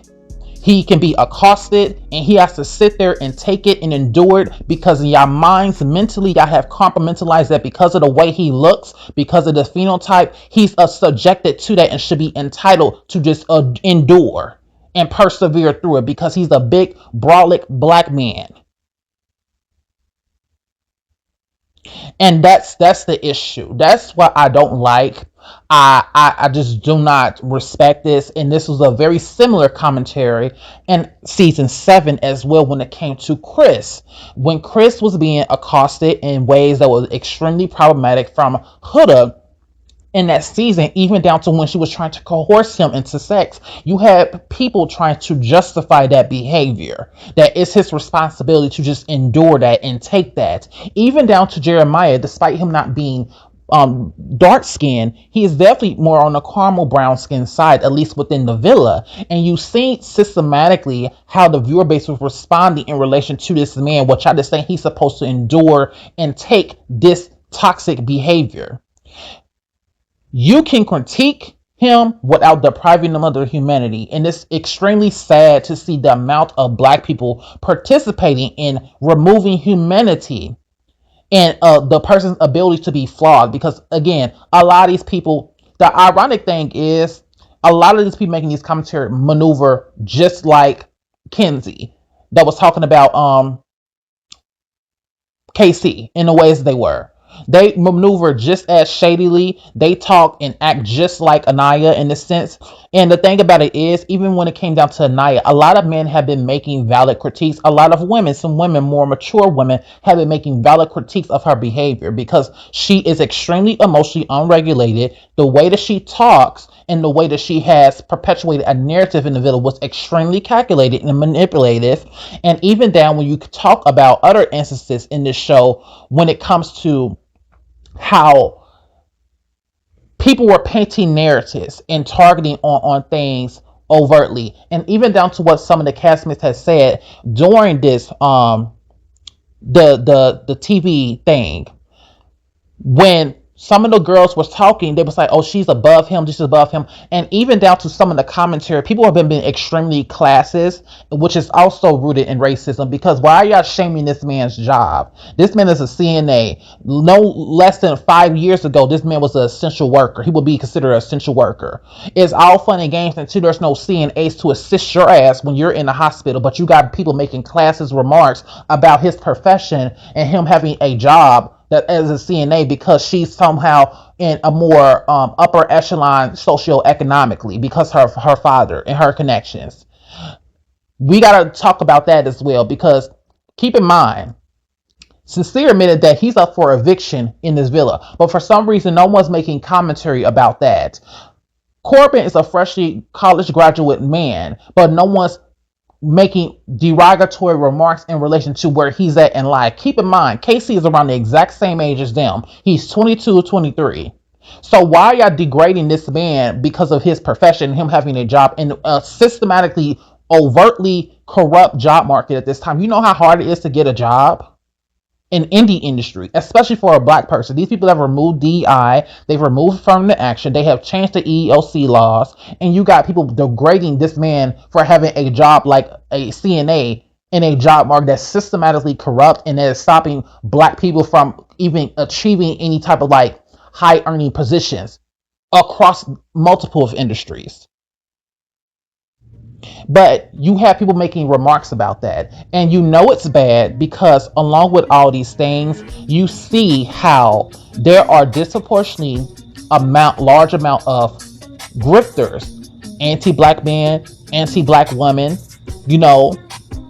racist people participating in this whole state of that has accumulated on social media due to the parasocial stockpiling of this fan base. And people are so caught up in their delusion and their unregulated, toxic, parasocial, vicarious living of these people that y'all not even recognizing. Y'all created a safe space for racists to participate in degrading black people, be it black men or black women. And y'all too caught up in the sauce that y'all don't even realize that. And this is what I'm talking about. And I just think people really need to take a look in the mirror and really reflect on how they're engaging when it comes to these media platforms. Because who do y'all think is winning when it comes to this? Production has had a pattern of using black people as collateral. It's like they do Russian roulette between if it's a black woman or a black man. They did this with Shelly and Olandria last season. They was hell-bent on editing them in a way and curating a storyline and instigating things in a way to where they was experiencing racism and verbal accosting on that show. And the ironic thing about this is that these are same things that y'all are demonizing KC for and Proxy, because Olandria was also at some point questioning experiencing intimacy when it came to her connection with Taylor, because she thought they were closer than what they were when it was one-sided and production doing things to suggest Taylor and Ace to lead her on to believe her to think something that wasn't there. You know what I'm saying? They did this in last season, the season before, with Serena and Cordell, where they curated things so they were telling Serena one thing and telling Cordell one thing to make it seem like she didn't like him, and it was curating a storyline that was both triggering to the viewers but also subjugated Cordell to unwarranted animosity and hate. You know what I'm saying? Despite them instigating things in that nature. Even down on, again, you have previous other seasons. I did some research even more to break it down, where I just looked at the amount of, out of all the seasons, how many black men had villain edits. And disproportionately, I got that there was around, throughout the entire 20-something seasons between the UK and US version, there's been 14 black men that have had disproportionate villain edits.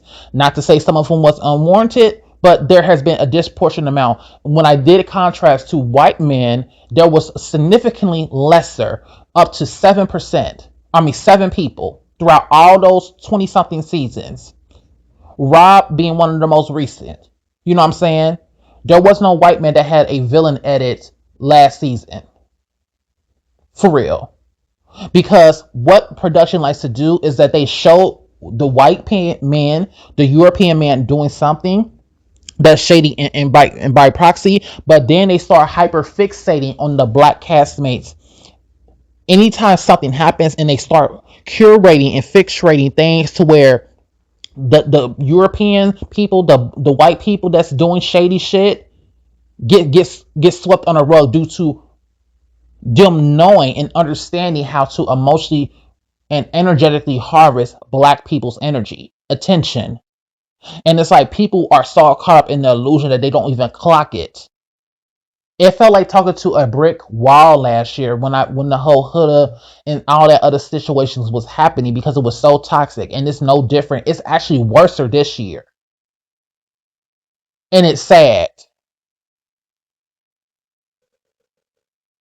The fact that you have a lot of women disregarding this black man's humanity is disgusting to me. You know what I'm saying? And I can't even get too much on the guys for real, because there have been other guys that's also been just like dehumanizing Casey as well, which is also disgusting. And I've even been seeing a few men, due to the overall frustration of this situation, dehumanizing something like Anaya, black women. Like, they were saying some very disgusting things when the cast was first announced about Anaya, and I seen that, but there was women doing that as well. So I'm clocking that too, where they was talking about she looks so old and things of that nature. There was a lot of like very, very disgusting remarks in relation to her when they first revealed the cast of the show, and I remember that adamantly. I also find it very disturbing how people are so caught up in these parasocial like living that you're not clocking that there's actual racists engaging in these conversations. You got white people talking about Casey's intelligence, how he's dumb and things of that nature, insulting him, calling him a thug and all these things of that nature. And y'all so caught up in the damn grift and the gender war bias that you're not even clocking this shit. There's no way y'all should be creating an environment for racist, anti-black men, anti-black women grifters to participate in like harmful ideologies in a conversation like this. It should never be that serious. It should never be that serious, and it's disgusting. It's disgusting. Go to therapy. Touch grass. Step out the grift. Seriously.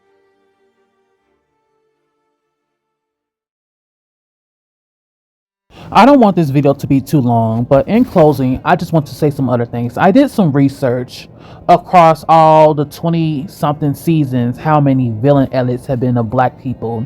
And I seen disproportionately there has been roughly 14 villain edits between the UK and USA version, where production specifically curated certain edits targeted towards either black men or melanated men specifically, but mostly black men.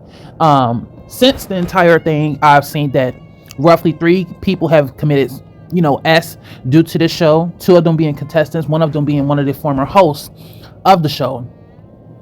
And I see that disproportionately what has happened, especially when you try to compare white people who have been villainized in the show, it's not as harsh.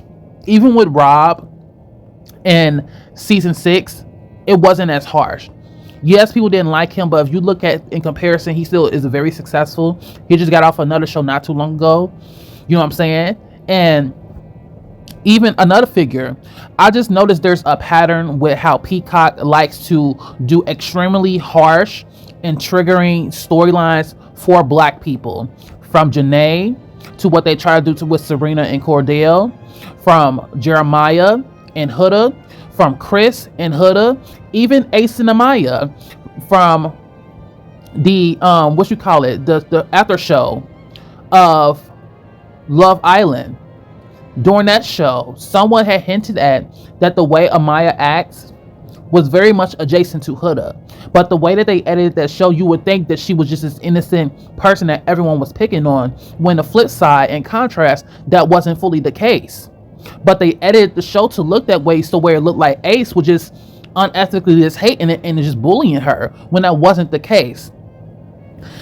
So I've noticed that disproportionately throughout all of these seasons, all these shows, they love featuring and only giving screen time to black people when they are in one, either extremely toxic relationships, dysfunctional dynamics, or are very triggering situations that they know that they can energy harvest from the black community, regardless if it's from their UK fan base or the fucking US fan base or any other place within, on the world, in Africa, you name it. Because they understand how powerful our social capital is and our energy is. And this is why I say that y'all people need to be careful with getting caught up in these grifts and need to step outside of the grifting culture. It's not about having to like every black person that you see on screen and how they maneuver, but it's also important to remember that in a world that is literally committed to dehumanizing us, the last thing that we can do, the bare minimum, is to maintain a perception of humanity amongst each other. Because if we sit over here dehumanizing this man, dehumanizing the people that appears on these shows, how the fuck do you think anyone else is going to humanize us? Y'all making it easier. These people are laughing at the bank. The Love Island producers are white people.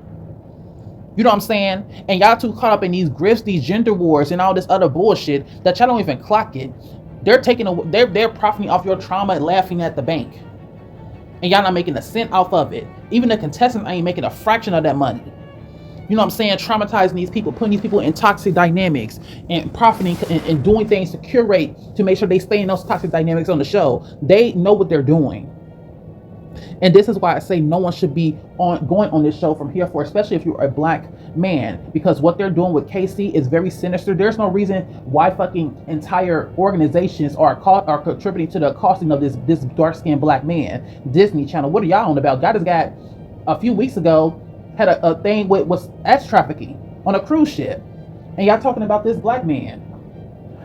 And it's like, y'all don't even notice that there's racists participating in this. It's like, yeah, it should not be this intense with the parasocial projecting, the virtual bullying, and all this vicarious living to where racists feel comfortable participating in this stuff. They should not feel comfortable, but they do. And that's the telltale sign that there's an issue. I will not be gaslit. Do not play semantics in my comment section. If you come across this video, I'm being dead ass. Don't play dense in my comment section. Don't be dense. If you can't have an honest conversation, hang it up flat screen. Because we don't got time for that. Because while y'all over here sitting over here arguing about bullshit, playing semantics, and all this thing, trying to relive out your vicarious revenge storyline on man that looked like KC through this whole KC Love Island situation. You got fucking white supremacists marching across entire Washington D.C. in a bus with one black woman just sitting there in the corner. This the shit that's happening, but y'all attention so caught up with this bullshit. While y'all over here arguing, they over here still targeting civil rights laws and protections for black people. And this is what I'm saying. This is what I mean. This is the intention. This is why it's sinister. Because y'all need to look at what y'all were doing with KC. I'm talking to both the ladies that was on that show, especially that has some African or black descent, and even more so the audience. Look at what y'all did. Y'all projected onto him stereotypes, agendas based off y'all own personal experience from first episode. Y'all was hell-bent on never giving him the benefit of the doubt, regardless of what he did, calling him performing from episode 1, calling him disingenuous from episode 1, and looking for something that you could fixate on to villainize him. Y'all hyper-analyzed him. Y'all hyper-fixated on him. Y'all did research on him to an extent that y'all didn't do for no other contestant on the show. From his dating history, when every other male contestant that came on the show, when their ex came out from Sincere, from Corbin, and things of that nature, one of the bombshells, y'all said that y'all didn't give a fuck. But for some reason for Casey, y'all gave a fuck. Y'all was hell-bent on committing, on fixating on this man to find something to validate and vindicate your biases. And then when the littlest thing happened, y'all exaggerated to the point to where y'all could try to justify y'all unwarranted hate onto this man, to the point where y'all just villainized him, completely demonized him. He was already judged and he was not allowed to speak. He was not allowed to defend himself. Y'all didn't care what he had to say because he wasn't human at that point. That sounds very familiar. That sounds like the Carmelo Anthony case. That sounds like Emmett Till. That sounds like the masses of black boys, black men who have been villainized just for how they look and have been made the punching bag unwarrantedly due to other people's unregulated issues, unregulated experiences, traumas, and things of that nature. It's the exact same. It is that deep. Y'all did the exact same thing to Casey on the show that white people and white supremacy does to black men on a daily fucking basis. As little as a few weeks ago, y'all literally did the exact same thing. Y'all judged, trialed him, executed him, and did not allow him to defend himself because he wasn't viewed as human. Y'all was committed to the lie. Y'all was committed to being in your bias. Y'all didn't care about facts. Y'all didn't care about truth. Y'all didn't care about being objective. Y'all didn't care about being fair. Y'all just care about affirming bias. And that's the issue. Step out the grift. Check yourself. Heal. Because when these white people on these shows, these casting directors profit off this shit and they're laughing with their billionaire, millionaire friends, white friends in these offices at these parties and shit like that, you think they give a fuck what they're perpetuating? When these people see this shit, they think it's going to be that much more easier to do atrocity to us in real life. It is that deep. And if you try to say it wasn't your part of the problem, that's the problem now. Y'all be thinking shit is just surface level when it's not. It is very intentional. It is very calculated. There's a reason why this pattern is continuing. There's a reason why they're meticulously are colluding more and more each season to create storylines like this. From them influencing Ace and Taylor to play with Olandria's feelings the entirety of that half of that season, of last season. They didn't have to do that, but they wanted to perpetuate a narrative. A woman that looked like her not being desirable, or being possessive, or being delusional. They know what they're doing. They have resources. They have psychologists. They have dating coaches. They have access to all types of researchers, things like that, to contribute to the type of storylines they can potentially curate on these shows. They know what they're doing. They have a very specific and targeted level of cruelness towards black people that goes on these shows. Therefore, black people altogether need to stop going on these shows. Stop giving them the social capital. Stop giving them just our subscription. Stop giving them our engagement. Because they're laughing at the bank. Meanwhile, you niggas, you bitches over here just hyper fixating on bullshit and just having red pill, pink pill, grifting war discussions. Trying to vicariously live out some fucking toxic relationship you had in the past with your ex. It should not be all that. Casey objectively did not do 99.9% of the shit that y'all was saying y'all did. Y'all were just committed to believing it because of the bias. This isn't about dick riding Casey. This isn't about nothing. It's about being fair and humanizing this man, because I understand what that shit entails. There should be no reason white supremacists are engaging in this conversation. The fact that they feel comfortable to do it is telling that there's something wrong going on here. There's something off.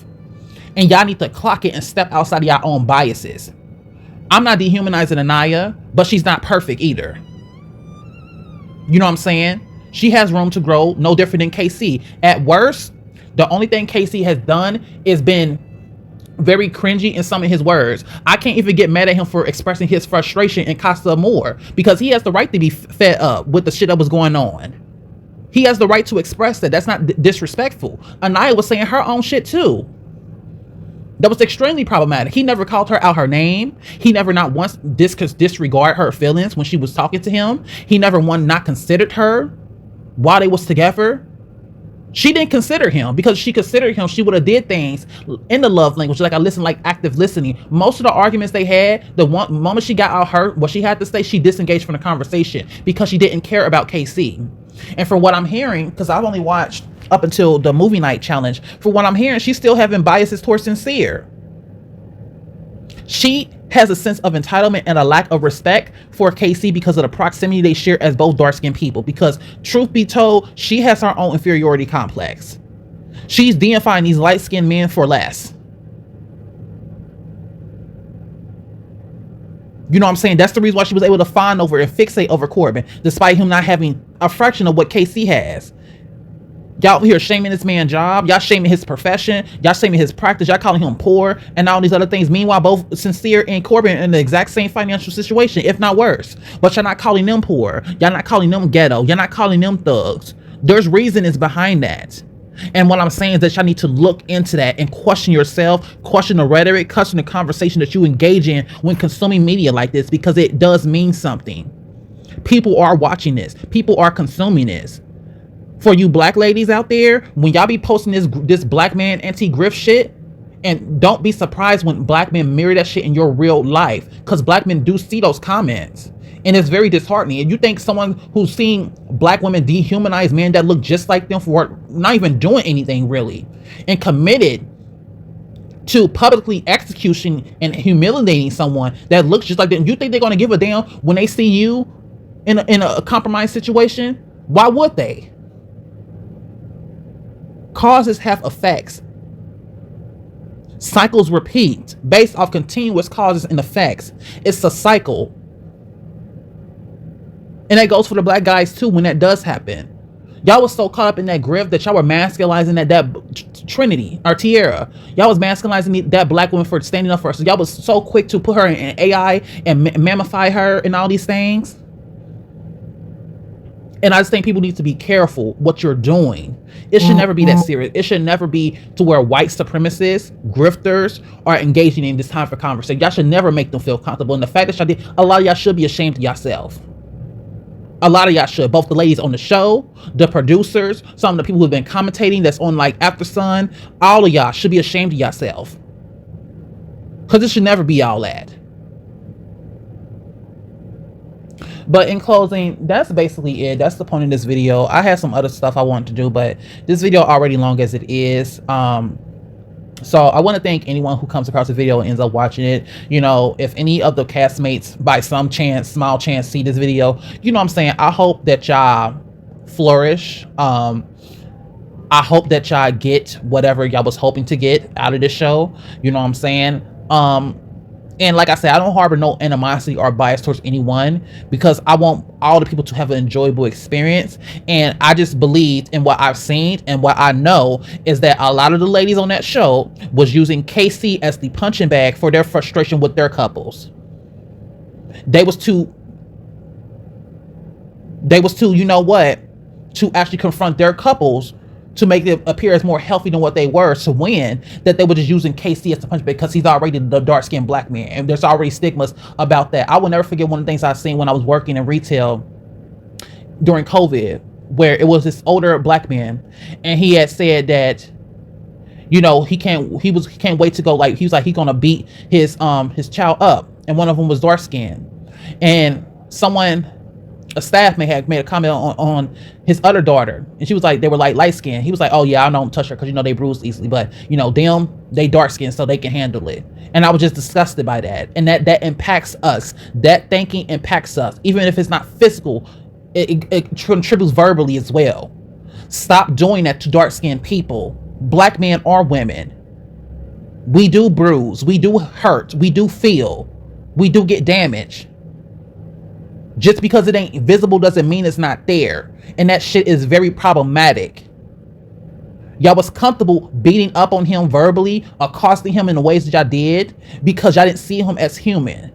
In comparison to Sincere and Corbin, who got the lighter skin, who you can see when they're feeling distraught easier, who ain't as socially conditioned to be hard as a rock and stoic.